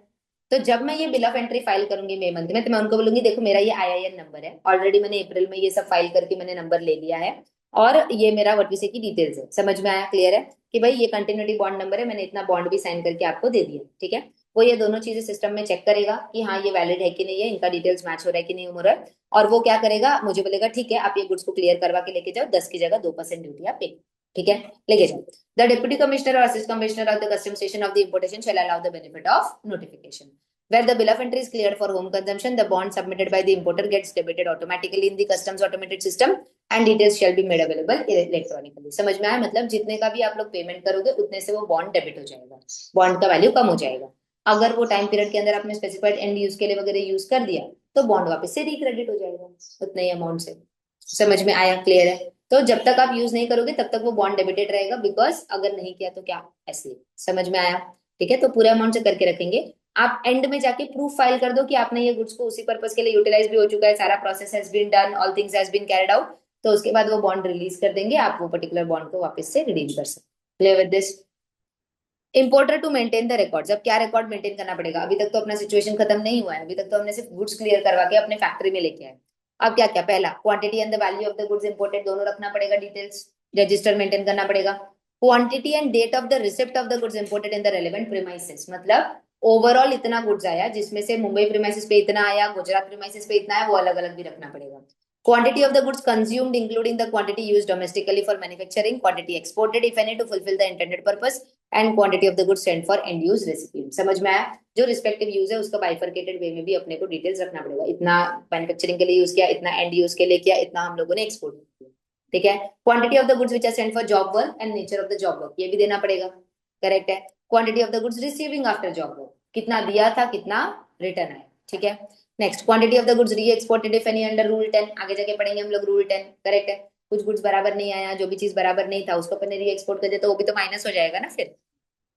Quantity of remaining stock according to the bill of entry, remaining stock कितना पड़ा हुआ है। ठीक है, and shall produce the said accounts as and when required by the DCAC of the customs having jurisdiction over the premises और where the goods are imported are put to use. समझ में आया? तो ये रिकॉर्ड्स अपने को at all times maintain करके रखना है, जब भी मांगेंगे तभी अपने को उसको सबमिट करना पड़ेगा, फर्निश करना पड़ेगा। Clear with this? ठीक है, अब यहाँ पे अगर आप लोग गुड्स क्लियर करवा के घर लेके, मैंने 1000 किलोग्राम्स ऑफ लीड मंगाए, ठीक है, बट जब आया तो 900 किलोग्राम ही था। अब वो कैसे पता चला? तभी क्लियरेंस के टाइम पे तो नहीं पता चला, घर आके मतलब फैक्ट्री में आके जब हमने वजन किया, हम लोगों ने सब चेक किया, तब अपने को पता चला। तो तब अगर नॉन रिसिप्ट या शॉर्ट रिसिप्ट होता है ना गुड्स का, तो उन्होंने तो 1000 kg का रिकॉर्डिंग करके रखा है, अब मैं बोलूंगी 900, ये तो उनका और मेरा डिटेल्स मैच नहीं करेगा, तो मेरे को कंसेशन अलाउ नहीं करेगा। तो वो जैसे ही मुझे पता चला कि शॉर्ट रिसिप्ट या नॉन रिसिप्ट हुआ था, ऑटोमेटिकली अपने को कॉमन पोर्टल पे उसको दे देना है कि भाई देखो मेरे को नॉन रिसिप्ट इतना इतना हुआ, ये उसका डिटेल्स है, ये उसका डिस्क्रिप्शन। समझ में आया? तो आपको तुरंत क्या करना पड़ेगा, ये चीजों का डिटेल्स अपने को सबमिट करना पड़ेगा, सो दैट आगे जाके जब भी कैलकुलेशन वो लोग भी करेंगे रिकंसिलिएशन का वगैरह, तो 900 से करेंगे ना कि 1000। समझ में आया? ठीक है, अब ये क्या बोला इन्होंने, ये डिटेल्स रखना पड़ेगा। क्वार्टरली ये डिटेल्स जो है after 10th of the quarter, on मतलब 10th ऑन और before 10th of the quarter following day को आप लोगों को सबमिट करना रहेगा। मतलब जून का जाएगा 10th जुलाई, अंडरस्टूड, सितंबर का जाएगा 10th अक्टूबर तक, आपको ये डिटेल्स जो है वो सबमिट करना पड़ेगा in the required and prescribed form. Understood with this? ठीक है, all the details are to be submitted. लेकिन अगर आपने वो गुड्स को कंज्यूम कर लिया है, मतलब फॉर एग्जांपल लीड आया था, टोटल 900 किलोग्राम्स ऑफ लीड आया था, ठीक है। उसमें से 200 केजी का लीड जो है वो मैंने यूज करके स्पेसिफाइड एंड रेसिपिएंट वगैरह को देके मेरा काम भी खत्म हो चुका है। बट मैंने प्रॉब्लम क्या करके रखा है, वो बॉन्ड तो डेबिटेड है ना अभी तक। अब वो बॉन्ड डेबिटेड होने की वजह से क्या हो रहा है कि मैं और इंपोर्ट नहीं कर पा रही, क्योंकि बॉन्ड का प्राइस खत्म हो गया, फिर मेरे को और पैसा डालना। लेकिन उसमें से अगर मैंने 200 किलो का लीड ऑलरेडी यूटिलाइज कर लिया है, उसका स्पेसिफाइड एंड यूज वगैरह मीट हो चुका है, तो क्वार्टर अभी तक आया नहीं है। बट फिर भी मैं उसको रियल टाइम बेसिस पे वो डिटेल्स को सबमिट कर सकती हूँ पोर्टल के ऊपर, और मुझे उतने ही बॉन्ड में क्रेडिट वापस मिल जाएगा, बिकॉज उतने का पार्ट खत्म हो चुका है, तो उतना क्रेडिट मिल जाएगा। क्वार्टरली स्टेटमेंट वो नेक्स्ट वाले क्वार्टर में आ जाएगा, बट क्रेडिट मुझे तुरंत मिल जाएगा। मतलब अगर मुझे बाकी का गुड्स इंपोर्ट करना है तो मेरे लिए वापस बॉन्ड खाली हो गया इंपोर्ट करने के लिए। तो that can be done on an immediate basis. समझ में आया? तो आप लोग अगर इंपोर्टर में submit the details of the goods consumed in the prescribed form at any point in time for immediate recredit of the bond, ठीक है। बाद में क्वार्टरली जब होगा तब आप उसको डिटेल्स में दे देना, उसमें कोई प्रॉब्लम नहीं है। आप पहले बॉन्ड को क्रेडिट करवा लो, सो दैट वापस से आपका बॉन्ड ओपन हो गया तो अब और री इंपोर्ट करवाओगे, वर्किंग कैपिटल ब्लॉक नहीं होगा ना। समझ में आया? तो उसके क्लियर विद दिस, ठीक है। Next, procedure allowing for imported goods and job for job worker. अगर आपने गुड्स को जॉब वर्कर के लिए भेजा है, देखो सिंपल है, आप जॉब वर्कर के लिए गुड्स को भेजते हो, आप दूसरे यूनिट में गुड्स को भेजते हो, डिटेल्स का रिस्पॉन्सिबिलिटी मेंटेन करने का इंपोर्टर का ही होता है। जॉब वर्कर को भी मेंटेन करना चाहिए, बट सारा किसको मेंटेन करके चलना है, इंपोर्टर को तो पूरा मेंटेन करना ही पड़ेगा। The importer shall maintain the records of the goods sent for job worker during the month and mention in the quarterly statement, कि भाई कितना जॉब वर्कर को दिया था, कितना जॉब वर्कर से आया है, वो सब चीजें देना पड़ेगा। Importer shall send the goods to the premises of the job worker under an invoice. अगर invoice रहेगा तो invoice, या तो e-way bill रहेगा तो e-way bill, करेक्ट है।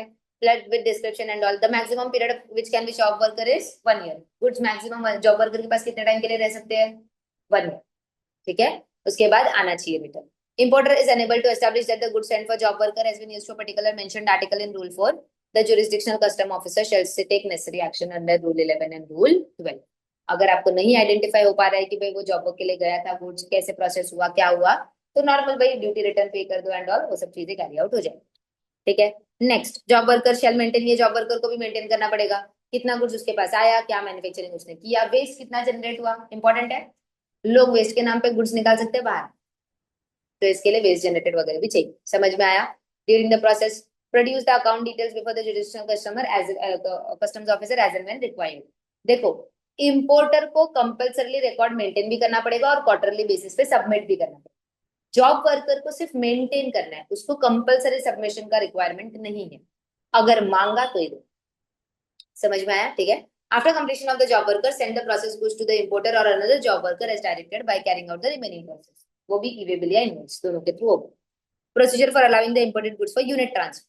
Imported goods shall maintain a record for unit transfer during the month, और वो भी क्वार्टरली स्टेटमेंट में आएगा। जैसे जॉब वर्कर को बेच सकते हैं, वैसे अपने दूसरे यूनिट्स में भी बेच सकते हैं, तो वही चीज अपने को बोला हुआ है। The importer shall send the goods under the invoice या तो फिर e way bill. Importer shall maintain क्या क्या, पहला receipt of the goods, manufacturing details and completion of the sale process. Unit को ये सब चीजें रखनी पड़ेगी। क्लियर विद दिस, ठीक है। Procedure for supplying the imported goods to end use recipient, कि इसको ये सप्लाई करना है। The importer shall maintain the record of the goods supplied to the end use recipient during the month and mention the same in the quarterly statement. Goods जो भी भेजा गया e-way bill होगा या तो फिर इनवॉइस होगा, दोनों में से कोई एक। अकाउंट ऑफ रिसिप्ट ऑफ, अभी जो भी सामने वाला बंदा है जो ये एंड यूज वाला है, अब एंड यूज वाला कौन हो सकता है? एसईजेड वाला बंदा, ईओयू एक्सपोर्ट ओरिएंटेड यूनिट्स वाले लोग, जिनको ये लोग प्रोवाइड करेंगे, ये लोग उसके ऊपर एक्सपोर्ट प्रोसेस कैरी आउट करेंगे और गुड्स को री एक्सपोर्ट करेंगे, करेक्ट है। उनको भी ये डिटेल सारा मेंटेन करके चलना। समझ में आया? देखो, इंपोर्टर को डेटा मेंटेन भी करना पड़ेगा और क्वार्टरली सबमिट भी करना पड़ेगा। Job worker, unit transfer, exporters या जो ये एंड यूज रेसिपिएंट है, इनको सिर्फ मेंटेन करना है, कंपलसरीली देना नहीं है। मांगा तो देना है, नहीं मांगा तो नहीं। क्लियर विद दिस, ठीक है। री एक्सपोर्ट और क्लियरेंस ऑफ द अनयूटिलाइज्ड और डिफेक्टिव गुड्स। अगर कोई गुड्स डिफेक्टिव रहते हैं या कोई गुड्स अनयूटिलाइज्ड बचते हैं और सामने वाले पार्टी ने अपने को, एक्सपोर्टर ने बोला हुआ है कि आपका अगर नहीं हुआ तो आप री एक्सपोर्ट कर देना, मतलब रिटर्न दे देना मेरे को गुड्स, तो आपको कितने टाइम में करना पड़ेगा? 1 ईयर के अंदर करना पड़ेगा। समझ में आया? अगर नोटिफिकेशन के अंदर रिस्पेक्टिव टाइमलाइन है तो वो टाइमलाइन, अगर जो नोटिफिकेशन का एग्जामिशन आप बेनिफिट ले रहे हो उसके अंदर टाइमलाइन है तो वो टाइमलाइन, अगर नोटिफिकेशन के अंदर टाइमलाइन नहीं है तो 1 ईयर। तो 1 ईयर में आपको वो रिटर्न करना है, तो ही वो गुड्स आप लोगों को ड्यूटी फ्री हो जाएगा, मतलब ड्यूटी देने की जरूरत नहीं है। Clear with this? The imported goods who have availed the benefit of this notification shall use the goods as per the conditions, correct है। अगर उसमें से डिफेक्टिव निकला या अनयूटिलाइज निकला तो आप उसको क्या कर सकते हो, या तो री एक्सपोर्ट कर सकते हो या तो home consumption that is general use के लिए क्लियर करवा सकते हो, करेक्ट है। री एक्सपोर्ट कर दोगे तो चला जाएगा, रिटर्न चला जाएगा, और होम कंजम्पशन के लिए अगर फाइल करना है तो difference of the duty along with interest पे करना पड़ेगा, क्योंकि फिर आप जनरल यूज के लिए लेके जा रहे हो ना।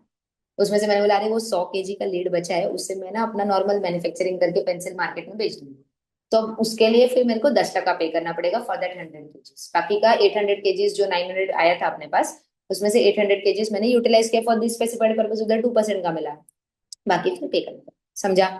Next, however the said period of 1 year can be further extended by JC for a period of not exceeding 3 months। ठीक है, अगर ये री एक्सपोर्ट वगैरह करने के लिए टाइम लग रहा है या कुछ इशू है तो फर्दर पीरियड ऑफ 3 मंथ्स के लिए ये आपका एक्सटेंड हो सकता है, बट कॉजेज जो है वो आप लोग के इम्पोर्टर के कंट्रोल के बाहर होना चाहिए। मतलब मैं क्या करूँ, वॉर चल रहा है, वैसा वाला सिचुएशन। समझ में आया? ठीक है। Any re export of the unutilised defective goods referred to in the rule shall be recorded by quarterly statement. बराबर है कि नहीं है? करेक्ट है। बट एक चीज है, वैल्यू ऑफ सच री exported goods shall not be less than the value of the goods at the time of import. समझ में? जितने का इंपोर्ट हुआ था, अगर पर केजी लीड अपने को 100 रुपया पे करना पड़ा था, तो री एक्सपोर्ट के टाइम पे भी वैल्यू कितना डिक्लेयर करना पड़ेगा? 100 रुपया ही डिक्लेयर करना पड़ेगा। 100 रुपया है, उससे ज्यादा कर सकते हो बट नीचे कम नहीं। अंडरस्टूड? ठीक है। Next, importer who intends to clear the unutilised defective goods for home consumption.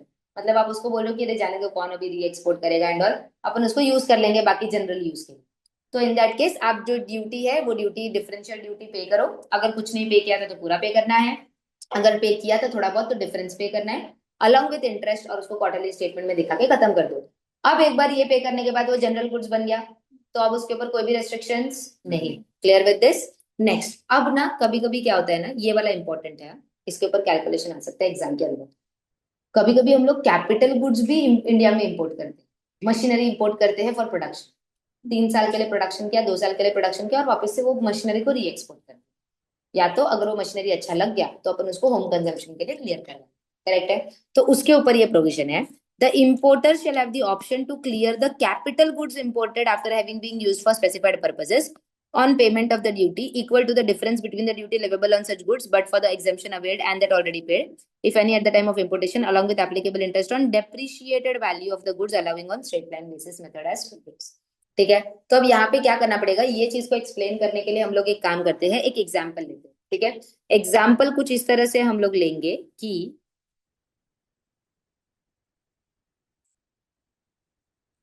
चलो एक एग्जाम्पल लेते हैं यहाँ पे कि हमने क्या किया। 1 अप्रैल 2022 को हम लोगों ने एक मशीनरी इंपोर्ट किया इंडिया के अंदर। ठीक है, वो मशीनरी हम लोगों ने इंडिया के अंदर इंपोर्ट किया जिसका वैल्यू था ₹10 लाख। क्या से रहेगा किसी के पास तो निकाल के रखना। ठीक है, जिसका वैल्यू कितना था? ₹10 लाख। ठीक है, हमने क्या किया, हमने 15 अक्टूबर 2025 तक उसको यूज किया फॉर स्पेसिफाइड यूज। बराबर है? ठीक है, उसके बाद मेरे पास यहां से यहां तक का जो पीरियड था ना, ये पीरियड के लिए मैंने उसको जो स्पेसिफाइड यूज अपने आईसीजीआर के रूल्स के अंदर था, मैंने उसी के लिए उसको यूज किया। ठीक है, उसके बाद मेरे पास दो ऑप्शन है, या तो इसके बाद मैं वो गुड्स को खुद क्लियर करवा के, मतलब होम कंजम्पशन जनरल यूज के लिए लेके चले जाऊं, क्लियर फॉर होम कंजम्पशन, या तो फिर उसको री एक्सपोर्ट कर दूं। बराबर है कि नहीं कि भाई हो गया काम, अभी री एक्सपोर्ट कर देते हैं। ठीक है, अब आपको अगर होम कंजम्पशन के लिए आप क्लियर करवाते हो, तो जितना भी आपने यूज ये स्पेसिफाइड चीज के लिए किया था, दैट वाज 1 अप्रैल 22 से 25, उतना मशीनरी का वैल्यू जो उसके लिए यूज हुआ था उसके ऊपर तो ड्यूटी पेबल नहीं होना चाहिए, क्योंकि वो तो स्पेसिफाइड यूज के लिए हुआ है। तो अब depreciated value after this thing जो बचेगा वही आप सिर्फ होम कंजम्पशन के लिए क्लियर करवा रहे हो, तो उतने के ऊपर ही अपने को डिफरेंशियल ड्यूटी पे करना पड़ेगा। तो वो डेप्रिशिएटेड वैल्यू कैसे निकालेंगे उसके ऊपर अपने को यहाँ पे गाइडलाइंस दिया है। समझ में आया? डेप्रिशिएटेड वैल्यू के ऊपर आपको डिफरेंशियल ड्यूटी पे करना पड़ेगा अलॉन्ग विद इंटरेस्ट। समझ में आया? तो उन्होंने अपने को डिटेल्स यहाँ पे क्या बोला है, तो सबसे पहला उन्होंने अपने को बोला फॉर एवरी फर्स्ट ईयर का क्वार्टर कितना करना पड़ेगा? 4%। तो यहाँ पे मैं लेके आती हूँ फर्स्ट ईयर 4%। देन अपने को बोला है every quarter for the second year कितना करना पड़ेगा? सेकेंड ईयर के लिए अपने को बोला है 3%। देन अपने को बोला है for every quarter in the third year 3% again अपने पास है। ठीक है, तो थर्ड ईयर के अंदर अगर मैं उसको यूज करती हूँ तो 3%। देन फोर्थ ईयर, अगर फिर फोर्थ एंड फिफ्थ ईयर के लिए कितना है? 2.5%। तो फोर्थ ईयर आपका आ गया 2.5%। एंड 5th ईयर भी आ गया आप लोगों का 2.5%, ठीक है। This is all per quarter. And 6th year onwards जो रहेगा that is 2% for every quarter of the year. समझ में आया, ठीक है। For the purpose of computing the rate of depreciation of this rule for any part of the quarter, a full quarter shall be taken into account. मतलब part of the quarter is also full quarter. अगर 2 अप्रैल बोला तो मतलब पूरा quarter आ जाएगा। समझ में आया। The depreciation shall be allowed from the date when the capital goods were imported have come into use for the purposes laid down in the notification and up to the date of clearance। याद रखना यहाँ पे depreciation जो carry out होगा वो put to use से होगा। कहां से होगा? समझ में आया, क्लियर है। अब अपने एग्जाम्पल के लिए हम कैसे करेंगे, तो हमने क्या किया, हमने 1 अप्रैल 2022 से किया था। तो 1 अप्रैल 2022 से लेके 2023 4 क्वार्टर माना जाएगा, ठीक है। तो अगर मैं 22-23 का बात करूं यहाँ पे, तो 22-23 में टोटल 4 क्वार्टर आ गया। 4 क्वार्टर के अंदर 4% पर क्वार्टर हम लोगों ने बोला, तो टोटल कितना हो गया? 16% depreciation will be for first year. समझा, ठीक है। सेकेंड ईयर अपना आ गया 23-24, करेक्ट है। 23-24 के अंदर अगेन 4 क्वार्टर थे अपने, पूरे के पूरे यूज हुए हैं। इनटू 4% यहाँ पे नहीं, सॉरी, अपना 3% अपना यहाँ पे लगेगा, तो कितना हो जाएगा? 12% का अपना आ गया, बराबर है। नेक्स्ट ईयर, थर्ड ईयर जो अपना आ गया दैट वाज 2024-25, इसको भी पूरे साल के लिए हम लोगों ने यूज किया हुआ है, बराबर है। तो यहाँ पे अगेन 4 क्वार्टर्स आ जाएंगे फॉर 3%, मतलब कितना हो गया? 12% अपना डेप्रिसिएशन आ गया यहाँ पे। 25-26 यहाँ पे अपना ये वाला पार्ट हुआ ना। 25-26 में 15 अक्टूबर बोला, मतलब अप्रैल मई जून जुलाई अगस्त सितंबर अक्टूबर नवंबर दिसंबर भी आएगा, तो कितने क्वार्टर आ गए? 3 क्वार्टर। तो यहाँ पे 25-26 के अंदर टोटल 3 क्वार्टर आ गए, into 2.5%, which is how much? 7.5%। ये तो था ही नहीं, ये तो था ही नहीं। समझ में आया। तो मेरा टोटल डेप्रिसिएशन कितना माना जाएगा, जरा टोटल करो। 47.5% का डेप्रिसिएशन माना जाएगा। समझ में आया। मत और स्ट्रेट लाइन बेसिस ही है, एसएलएम बेसिस है, तो डायरेक्टली भी करूंगी अप्लाई तो कोई प्रॉब्लम नहीं होगा, क्योंकि डब्ल्यूडीवी में चेंज होता है, बाकी में चेंज नहीं होता है। तो इधर अगर मैं बात करूं तो 10 lakhs का मेरा गुड्स था, जिसमें लेस 47% मेरे को लेस करना पड़ेगा एज अ डेप्रिसी, 47.5% डेप्रिसिएशन लेस करना पड़ेगा, तो बचा कितना? 52,50,000। अब जो differential duty along with interest, differential duty along with interest पे करना पड़ेगा, वो किस पे पे करना पड़ेगा अपने को? 52,50,000 के ऊपर पे। समझ में आया। ऐसा मानेंगे कि 47,50,000 का जो कैपिटल गुड्स था वो हमने रिक्वायर्ड यूज के लिए किया था, और बाकी का जो है वो हमने जनरल यूज के लिए हम लोग कर। कैलकुलेशन समझ में आया सबको? ठीक है। बस ये टेबल जो है वो याद रखना पड़ेगा थोड़ा, 4% 3% वाला, क्योंकि वो मेमोराइज करना पड़ेगा कि रेट कितना है। याद रखना पर क्वार्टर है, part of the quarter is also quarter. समझ में आया, क्लियर है। तो इस तरह से ये वाला चीज है आप लोगों का अप्लाई, अंडरस्टूड, ठीक है। एक बार जब पढ़ने दूंगी तो वो एक बार लिख लेना, एग्जाम्पल लिख के रख देना, ठीक है। Next, recovery of the duty in the certain cases in the event of any failure on the part of the importer to comply with the condition mentioned in sub rule 1 of rule 10, or where the payment is deferred as per rule 3 and 4 of rule 10, is not paid or short paid, the DC of the customs, as the case may be, or AC of the custom having jurisdiction, shall put to where the imported goods are put to use for specified end use and returning out of, take action by invoking the bond to initiate the recovery proceedings। Differential duty या तो फिर value basis. समझ में आया। तो अगर आपने कोई भी कंडीशंस को वायलेट किया तो जो भी है आप लोगों का बॉन्ड इन्वोक हो जाएगा, बॉन्ड के अंदर से वो डेबिट हो जाएगा, मतलब पैसा ले लेंगे एक्चुअली, और उतने बॉन्ड का कम वैल्यू कम। समझ में आया। अगर आपने स्पेसिफाइड कंडीशंस या यूज जो है वो वो प्रॉपर नहीं। Clear with this. Notwithstanding anything contained in these rules in relation to removing the processing the goods of importing for job work, the importer shall responsible for ensuring the said goods। मतलब वो क्या बोल रहे हैं कि आप goods job worker को दे रहे हो या यूनिट ट्रांसफर कर रहे हो, इसमें रिस्पॉन्सिबिलिटी जॉब वर्कर की नहीं आती है। सोल एंड सोल रिस्पॉन्सिबिलिटी किसका है? इम्पोर्टर का है। तो इम्पोर्टर ये चीज नहीं बोल सकता कि जैसे जॉब वर्कर ने अपना रिकॉर्ड्स नहीं रखा या वो चीजें नहीं किया, आपका रिस्पॉन्सिबिलिटी था वो आपको। जॉब वर्कर को एडिशनल रिस्पॉन्सिबिलिटी देके रखा है, आपका प्राइमरी रिस्पॉन्सिबिलिटी बनता है। Clear with this. समझ में आया। तो वही बोल रहे हैं वो लोग, where the imported goods shall be put to use for manufacturing of the goods or specified end use, shall take action in accordance with their rules without prejudice to the actions under the act, rules and regulations or under the law for the time being। समझ में आया। तो आपने job worker को दिया है तो उसका रिस्पॉन्सिबिलिटी है, मेरा रिस्पॉन्सिबिलिटी है, ऐसा नहीं है। Clear with this. Last provision, penalty. Penalty अपने सिलेबस में नहीं है, सिर्फ उन्होंने बोला है कि अगर आप कॉन्ट्रावेंशन करते हो तो आपको पेनल्टी भी लगेगा, बस। समझ में आया? ठीक है, क्योंकि आपको तो गवर्नमेंट ने दिया था ना ये सब बेनिफिट, बट आपने उसको यूटिलाइज बराबर से नहीं किया, तो वो आपका गलती है, तो आपको पेनल्टी लगेगी। Clear with this everyone? समझा? एक बार ये रूल्स अच्छे से शीट से अभी पढ़ लो, आपको मॉड्यूल से मैंने पढ़ा दिया, शीट से एक बार क्रॉस वेरीफाई कर लो। ठीक है, और ये एग्जाम्पल क्या लिख के रखो, शीट में रहेगा तो शीट्स में ही लिख दो नीचे, तो उधर ही आप लोगों का हो जाए। बोलो। तो ऐसे तो सबमिट कर ही रहे हैं ना, बराबर है। तो उसमें फिर पेमेंट हम लोग उसी टाइम पर करें जिस टाइम पर इम्पोर्ट किया, करेक्ट। तो इंटरेस्ट भी लग रहा है इसमें। बॉन्ड रखा है ना, बॉन्ड में से चीजें डेबिट नहीं होती है ना, बॉन्ड को तो यूटिलाइज कर लो। डेबिटेड लिखा था कौन ना। सा? हाँ, डेबिटेड हो रहा है, बट अब इन दिस केस ते तूने यहाँ पे जब भी बॉन्ड हम लोगों ने डेबिट करवाया, तो वो पैसा कस्टम्स यूटिलाइज नहीं कर पाएगा, बिकॉज तू तो उसको स्पेसिफाइड एंड यूज के लिए तो वापस रिक्रेडिट भी तो करना पड़ेगा ना। तो हमने पेमेंट तो कर दिया ना, तो उसके इंटरेस्ट वाला कैसे भी कमा रहे हैं। कौन सा? बट तेरे को क्या लगता है, मतलब गवर्नमेंट ऐसा करेगा क्या? तू यूज अगर देख, सिंपल है, तूने गवर्नमेंट को क्या बोला कि तू उसको स्पेसिफाइड यूज के लिए कर, बट तूने उसको यूज नहीं किया, तो इसके लिए तेरे को पिनलाइज करना चाहिए कि नहीं करना चाहिए? तो पहला in the form of interest, और अगर लगा कि ये डिफ्रॉडिंग नेचर का था तो पेनल्टी। पेनल्टी हर केस में थोड़ी लगती, पेनल्टी विल बी ओनली जहां पे प्रूव होता है कि भाई आपका गिल्टी माइंड था, ये सब चीजें था तब, बट तुमने ये चीज नहीं किया, ये भी तो एक गलती है ना। अगर वो चीज के लिए यूज नहीं करने वाले थे, तुम पहले ही बोल देते, 10% तभी पे कर देते थे, हम भी उसको पैसा डेली यूज करते थे। बट आपने क्या किया, आपने वो चीज को इतने टाइम तक रखा, 6 महीना 8 महीने के बाद आपने बोला, तो उसके ऊपर कुछ तो पिनलाइजेशन होना चाहिए ना, that is in the form of interest. जब वो रिफंड होगा कि हमने स्पेसिफाइड यूज के लिए किया था, तो इंटरेस्ट हमें मिलेगा। नहीं, इतना लाडली नहीं। ठीक है, सिर्फ बॉन्ड रिलीज हो जाएगा, मतलब जो तुम्हारा बॉन्ड ब्लॉक हुआ था ना, वो बॉन्ड में से पैसा रिलीज हो, कि आपने अभी यूज कर लिया है तो बॉन्ड रिक्रेडिट, आपको रिटर्न मिल जाए। बॉन्ड जब भी इन्वोक, मतलब invoke in the sense bond जब भी डेबिट होता है ना, तो भी वो पैसा कस्टम्स फ्रीली नहीं यूज कर पाएगा, बिकॉज कस्टम्स को नहीं पता ना कि आप उसी चीज के लिए यूटिलाइज करोगे नहीं करोगे, तो हमेशा वो तलवार तो लटक रही है ना उनको, समझ में आ रहा है? और अगर तूने कर दिया वो चीज के लिए यूज, तो उनको तो रिटर्न देना पड़ेगा तुझे, तो वो जब इतना गैस पे बैठे तो तुझे नहीं बिठाएंगे।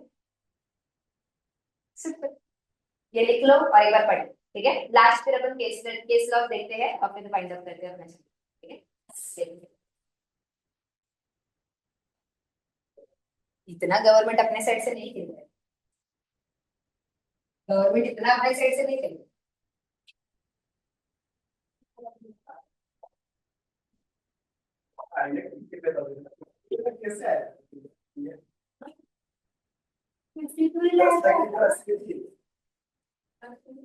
अच्छा,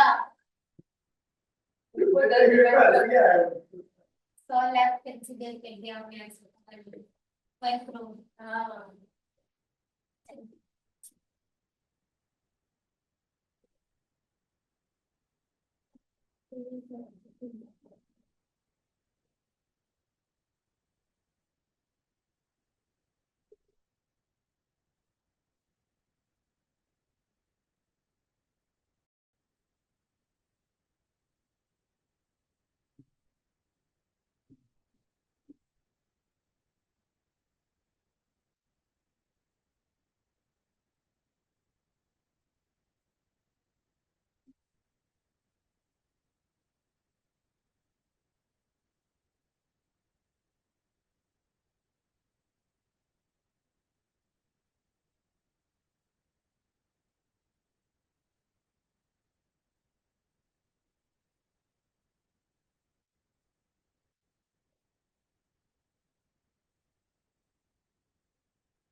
चलो शुरू करें।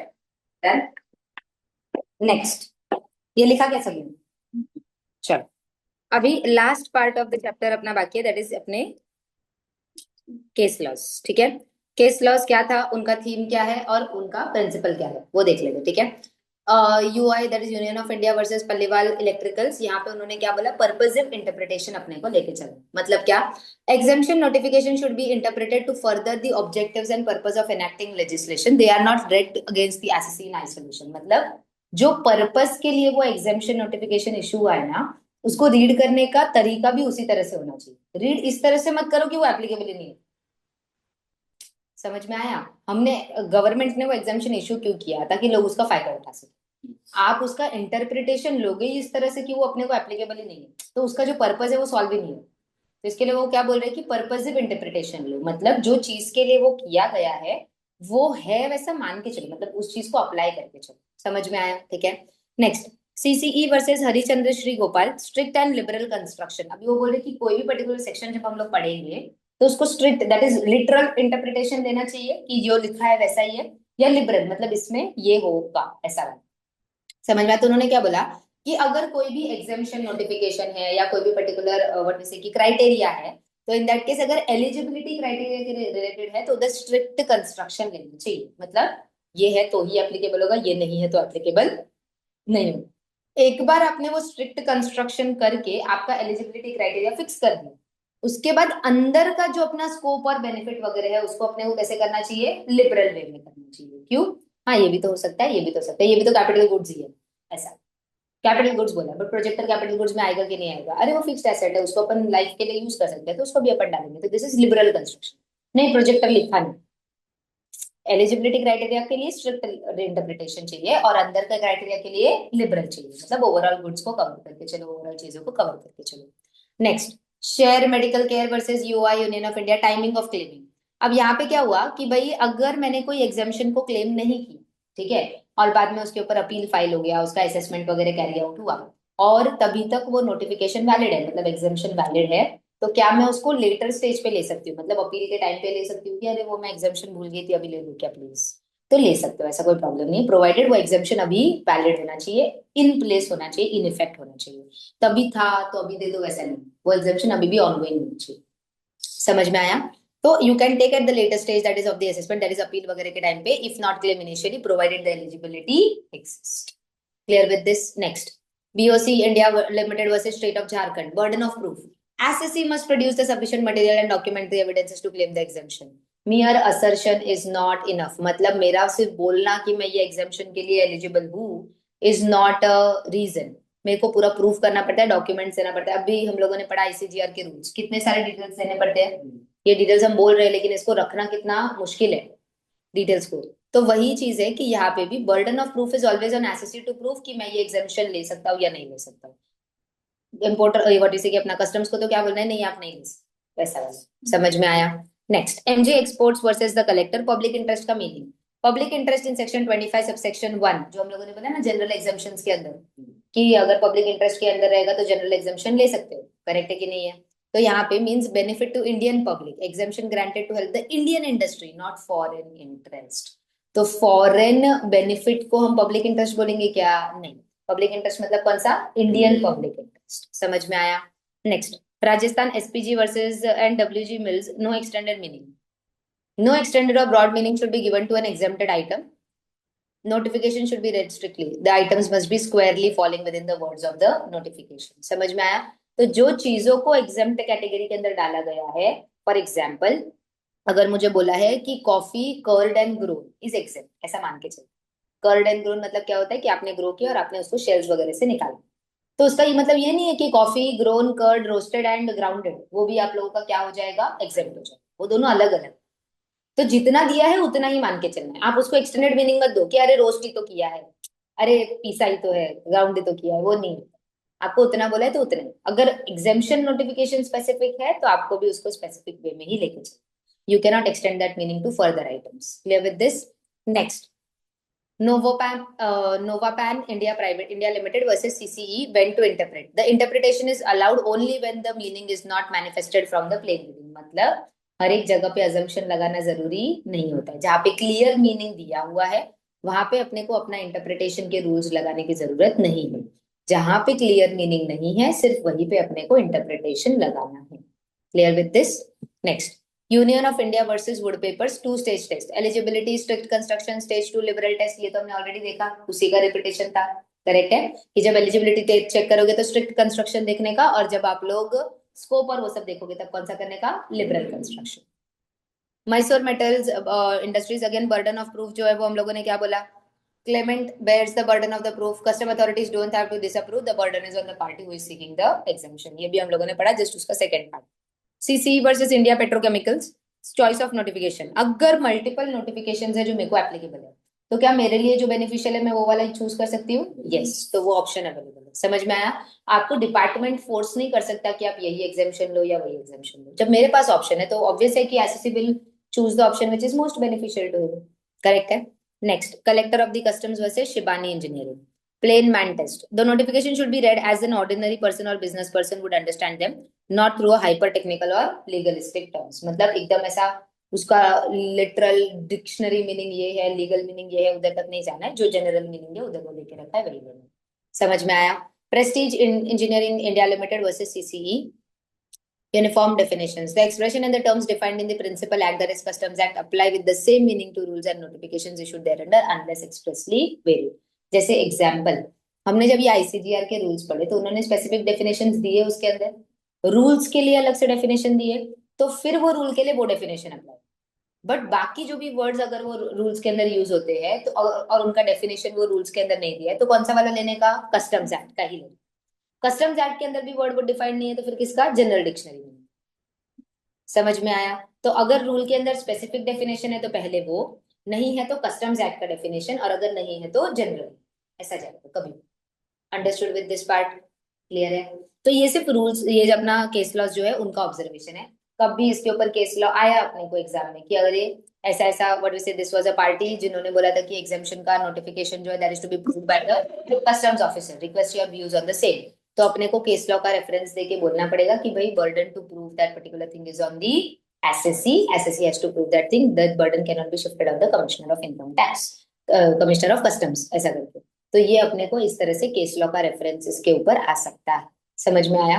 तो अपने को याद क्या रहना चाहिए? केस लॉ का नाम और logic. Clear with this? Exam में अगर कहीं पे भी केस लॉ का नाम याद नहीं रहता है तो as per relevant case law करके भी आप लिख के आ सकते हो, बट एटलीस्ट अपने को ये थियोरी तो याद रहने चाहिए है कि क्या लॉजिक्स उसके पीछे चल रहे हैं। समझ में आया? ठीक है, मार्क्स तो कटेंगे ये ऑब्वियस है, बट फिर ऐसा है कि गलत लिखने से अच्छा तो हम लोग कुछ तो लिख के आए उसके हिसाब से। समझ में आया? तो अगर केस लॉ का नाम याद नहीं है बट लॉजिक याद है कि अरे मैम ने बोला था कि अगर बर्डन ऑफ प्रूफ किसके ऊपर रहता है? एसएससी के ऊपर रहता है, या तो फिर फर्स्ट स्टेप पे लिटरल कंस्ट्रक्शन, सेकंड पे लिबरल रहता है, तो ये इतना आपको याद है तो आप as per relevant case law करके लिख के आ जाओ।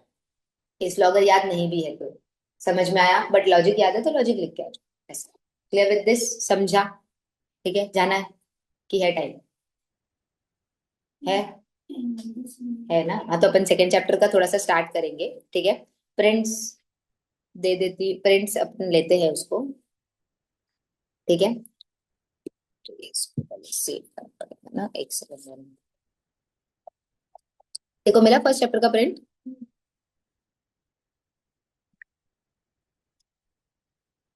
चलो, ये समझ में आया फर्स्ट चैप्टर? ठीक है, इतना आप लोग को चार्ट से पढ़ के जाना है, वो चीजें कैरी आउट करनी। ठीक है, अपना जो चैप्टर है फिलहाल मैं इधर से चालू कर रही हूँ, आपको नोट्स रेडी है, प्रिंट बाहर से लेके जाना। ठीक है, बाद में नेक्स्ट लेक्चर में आपको नोट्स से भी दिखा दूंगी।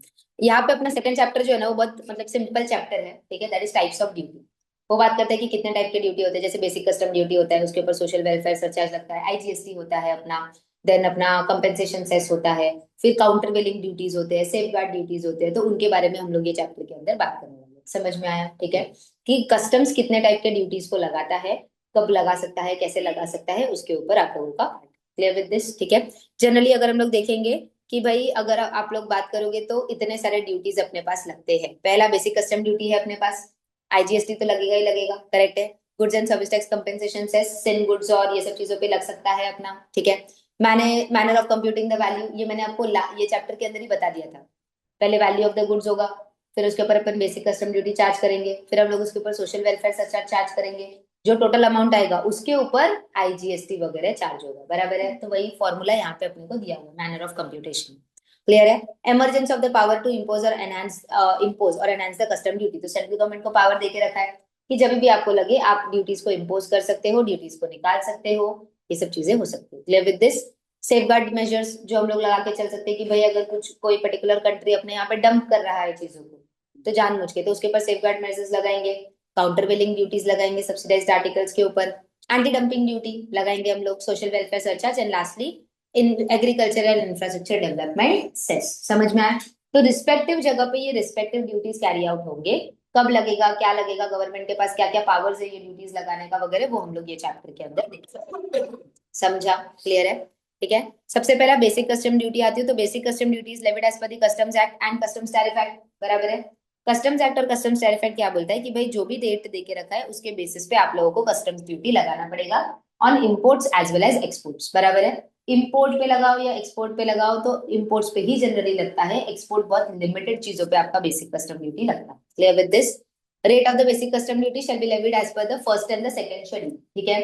अब फर्स्ट शेड्यूल के अंदर और सेकंड शेड्यूल के अंदर आप लोगों को देके रखा है, फर्स्ट के अंदर इंपोर्ट, सेकंड के अंदर एक्सपोर्ट के रिलेटेड रूल्स।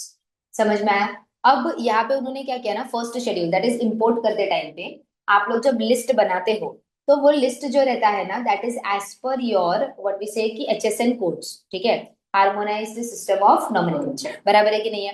अब यहाँ पे क्या हुआ पता है क्या, ऑल ओवर वर्ल्ड इंटरनेशनली ना लोगों ने HSN कोड दैट इज सारे कंट्रीज ने HSN कोड्स को हार्मोनाइज रखा है। मतलब अगर मैं यहाँ पे लुब्रिकेटिंग ऑयल इंपोर्ट करती हूँ और अगर चाइना भी लुब्रिकेटिंग ऑयल इंपोर्ट करता है तो HSN कोड सेम है। इससे क्या होता है कि identification at international level becomes easy, कि HSN 0010 के ऊपर इंडिया इतना परसेंट ड्यूटी लगा रहा है और चाइना इतना परसेंट ड्यूटी लगा रहा है। तब मुझे ये देखने की जरूरत नहीं कि HSN 0010 के अंदर इंडिया का गुड्स कौन सा है और चाइना का गुड्स कौन सा है, because that will be same. समझ में आया? क्लियर है? तो वही चीज के लिए इंडिया ने भी क्या करके रखा है, इंटरनेशनल लेवल पे 6 डिजिट HSN कोड रहता है, अपना जो है वो 8 डिजिट है, 2 डिजिट अपन ने एक्स्ट्रा रखा है, बट जो 6 है वो कॉमन। समझ में आया? तो इससे क्या होता है कि हम भी अपना जो इम्पोर्ट ड्यूटीज लगा रहे हैं वो किसके बेसिस पे लगा रहे हैं, इंटरनेशनल स्टैंडर्ड्स के बेसिस पे ही लगा रहे हैं। Nomenclature that is identification point हमने सेम। Clear with this? ठीक है। तो वही दिया हुआ है, India being a member of WTO the first schedule of the customs tariff act specifying custom duty for imports is aligned with the HSN code of the 6 digit level. अपना 8 digit है but वो 6 digit, जो first 6 digit रहेगा that will be matching with the international level. Clear with this part? ठीक है। Harmonise system is international nomenclature, जो international level पे use होता है। ऑलवेज इट इज बेटर कि हम इंटरनेशनल स्टैंडर्ड्स को फॉर्म करके चलेंगे, यूज करके चलेंगे तो we will be par with other nations also, ठीक है। फर्स्ट 5 सेकंड पैराग्राफ में आ जाती हूँ। First schedule has 5 columns. 5 columns के अंदर क्या आता है, पहला HSN कोड रहेगा, ठीक है। सेकंड रहेगा description of the goods. Third will be for the unit, कितना यूनिट है, मेजरिंग क्वांटिटी क्या रहेगा, केजी में रहेगा, मेट्रिक टन में रहेगा, लीटर्स में रहेगा, क्योंकि उसके बेसिस पे भी ड्यूटी डिसाइड होता है ना आप लोगों का। तो पहला हमने क्या बोला, कोड रहेगा। Second nature of the goods रहेगा। थर्ड उसका वेट मेजरिंग का फॉर्म रहेगा। Fourth will be and fifth will be duty. Fourth और फिफ्थ दोनों ड्यूटी है मैम, हाँ दोनों ड्यूटी है। फोर्थ में रहेगा बेसिक ड्यूटी और फिफ्थ में रहेगा प्रेफरेंशियल ड्यूटी, ठीक है। अगर आपको वो स्पेसिफिक कंडीशंस को फॉलो कर लेते हो तो आपके लिए preferential duty that is lower rate applicable है, नहीं करते हो तो जनरल रेट एप्लीकेबल है। तो दोनों का ऑप्शंस देके रखा है, आप जो कैटेगरी में फॉलो करते हो आप जनरल लगाओ या तो स्पेसिफिक लगाओ, दैट इज प्रेफरेंशियल ड्यूटी लगाओ। Clear with this? ठीक है। चलो, तो यहाँ पे आपको देके रखा है standard rate of the duty कितना है, जनरली 10% है but it is varied range, मतलब 10, 2, 5, 10 सब चलता है, ठीक है। जनरल रेट कितना है, 10%। Understood? Normal rate of the custom duty on non agricultural goods is 10%, दो देयर आर वाइड वेरिएशंस, बहुत सारे वेरिएशन है। प्रेफरेंशियल ड्यूटी कब लगता है, if the goods are imported from areas notified by the central government to be preferential areas then lower rate of the BCD will be applicable. ये कैसे होता है, ये आपके दो कंट्री के बीच में ट्रेड, जैसे यूएस से ट्रेड के लिए मैंने प्रेफरेंशियल ड्यूटी बोला ना, 0 रेट। तो फिर मैं क्या करूंगी कि अगर यूएस से इंपोर्ट किया तो 0 रेट लगेगा, अगर बाहर से दूसरी जगह से इंपोर्ट किया तो फिर हायर रेट। तो वैसा preferential duty will be for respective countries जिनके साथ हमने क्या करके रखा है, प्रेफरेंशियल एग्रीमेंट्स करके रखे हैं, बायलैटरल मल्टीलैटरल एग्रीमेंट्स करके रखे। समझ में आया? क्लियर है? ठीक है। These rates are used substantially lower than the normal tariff, ठीक है। गवर्नमेंट में by the notification under section 25 prescribe the preferential rate of the duties in respect of the import from certain preferential areas। जो section 25 general exemption special exemption पढ़ा है वही notification issue करके ये preferential duty decide. समझ में आया? Clear है? Conditions to be fulfilled for preferential duty, क्या करना पड़ेगा, पहला अब जब भी आप इंपोर्ट करोगे आपको specifically bill of entry file करते टाइम क्लेम करना पड़ेगा कि ये गुड्स को क्लियर किसके बेसिस पे करवाना है, प्रेफरेंशियल ड्यूटी के बेसिस पे क्लियर करवाना है। समझ में आया? Second, he should also claim that the goods are produced or manufactured in such preferential area, जो भी प्रेफरेंशियल एरिया है वहां पे ये गुड्स मैन्युफैक्चर हुए थे। यूएस में ही गुड्स मैन्युफैक्चर्ड होने चाहिए, अगर यूएस से इंपोर्ट करवा रही हो और उनके लिए प्रेफरेंशियल ड्यूटी है तो ऐसा नहीं होना चाहिए कि यूरोप ने क्या किया, अपने गुड्स यूएस भेजे और फिर यूएस से इंडिया इंपोर्ट करवा, डायरेक्ट नहीं करवाई, क्योंकि डायरेक्ट कर देते तो इम्पोर्ट ड्यूटी ज्यादा लगता था और इनडायरेक्ट किया तो इम्पोर्ट ड्यूटी कम लगता। तो ये चीजें नहीं होनी चाहिए, तो उसके लिए वो चीज। समझ में आया? Third, the area should be notified under 4 subsection 3 of the customs tariff act to be a preferential area. तो वो पर्टिकुलर एरिया को अपने को प्रेफरेंशियल एरिया डिमार्केट करके रखना है। एरिया नॉट नेसेसरली कि वो एक ऐसा एरिया होना चाहिए, that can B country also. ठीक है। Origin of the goods shall be determined in accordance with the rules made under 4 subsection 2 of the customs tariff act. If the importer fails to discharge the above goods, then they will be liable to the standard rate of duty.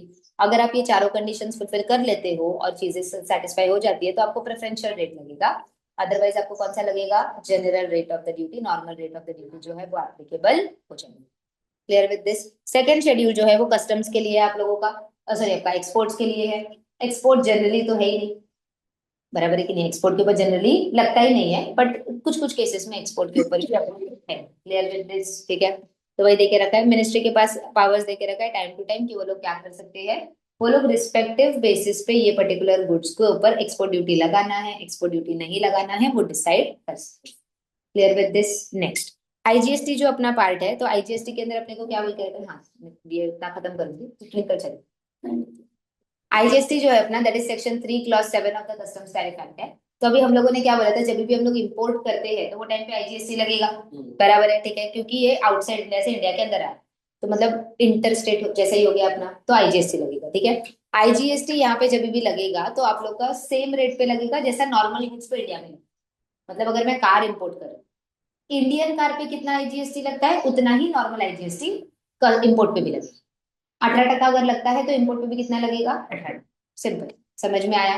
That rate in India and outside India से same. Clear with this part? किस पे लगेगा तो आपको क्या करना पड़ेगा, आपको कैलकुलेशन जो है वो उसके हिसाब से देखना पड़ेगा। मतलब क्या? बेसिक जो भी वैल्यू ऑफ द गुड्स है उसमें बेसिक कस्टम ड्यूटी ऐड करोगे, सोशल वेलफेयर सरचार्ज ऐड करोगे, ये तीनों का एडिशन आने के बाद जो अमाउंट आएगा उसके ऊपर क्या लगेगा आप लोगों का? आईजीएसटी लगेगा। समझ में आया? क्लियर है? Next, general rate of IGST is 18%, तो वो 18% ही लगेगा। अच्छा, अगर इंपोर्टर ने इंडिया के अंदर जीएसटी का रजिस्ट्रेशन लेके रखा है, इंपोर्टर ने जीएसटी का रजिस्ट्रेशन लेके रखा है, तो ये आईजीएसटी जो है जो उसने पे किया एट द कस्टम स्टेशन, क्या उसका क्रेडिट वो ले सकता है? यस, वो क्रेडिट ले सकता है। समझ में आया? अपना जो इंडियन इंपोर्टर है वो पे कर रहा है ना आईजीएसटी, तो वो जगह जब आगे ये गुड्स वो बेचेगा तो उसका आउटवर्ड टैक्स लायबिलिटी आएगा, तो वो आउटवर्ड टैक्स लायबिलिटी के सामने ये आईटीसी वो क्लेम कर सकते। समझ में आया? क्लियर है? अगर गुड्स आपके एसईजेड के अंदर इंपोर्ट हो रहे हैं तो those are specifically exempted from IGST. तो वैसे गुड्स जो आपके एसईजेड के अंदर इंपोर्ट हो रहे हैं उनके ऊपर आईजीएसटी एप्लीकेबल नहीं होता है। Clear with this? These are exempted. और दूसरा होता है एक्सपोर्ट ओरिएंटेड यूनिट्स। तो एक्सपोर्ट ओरिएंटेड यूनिट्स के लिए भी क्या बोला है कि देखो एसईजेड के लिए तो कोई कंडीशन वगैरह नहीं है, डायरेक्टली एग्जेम्पशन है। ईओयू के लिए क्या बोला है? Goods imported by export oriented undertaking attracts the liability to the customs duty. Import by of goods by 100% EOUs are governed by the notification. वो लोग ड्यूटी फ्री इंपोर्ट कर सकते हैं प्रोवाइडेड वो लोग सर्टेन कंडीशंस को फुलफिल करें। सब समझ में आया? क्लियर है? एसईजेड के लिए बाय डिफॉल्ट एग्जेम्पशन है, ईओयूज के लिए कंडीशनल एग्जेम्पशन है। कंडीशन सेटिस्फाई करोगे तो ड्यूटी फ्री कर सकते हो, तो वहां पे भी आईजीएसटी नहीं। Clear with this?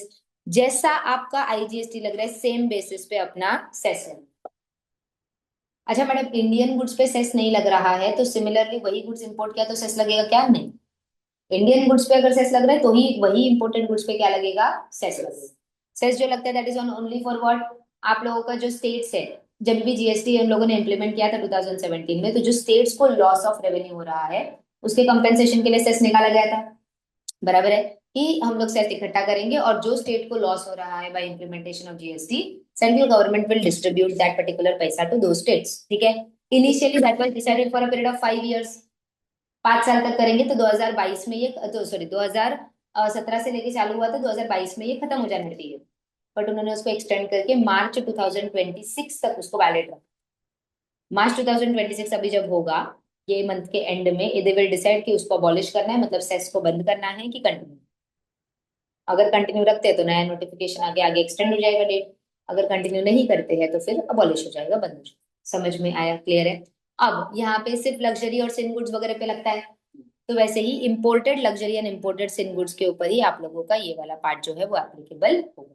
समझ में आया? याद रखने का, पहले आपका वैल्यू ऑफ द गुड्स आएगा, बेसिक कस्टम ड्यूटी आएगा, सोशल वेलफेयर सरचार्ज आएगा, सबका टोटल होगा। आगे जाके जो हम सेफ गार्ड ड्यूटी पढ़ेंगे, काउंटर बिलिंग ड्यूटी पढ़ेंगे, वो भी उधर ही ऐड हो जाएगी।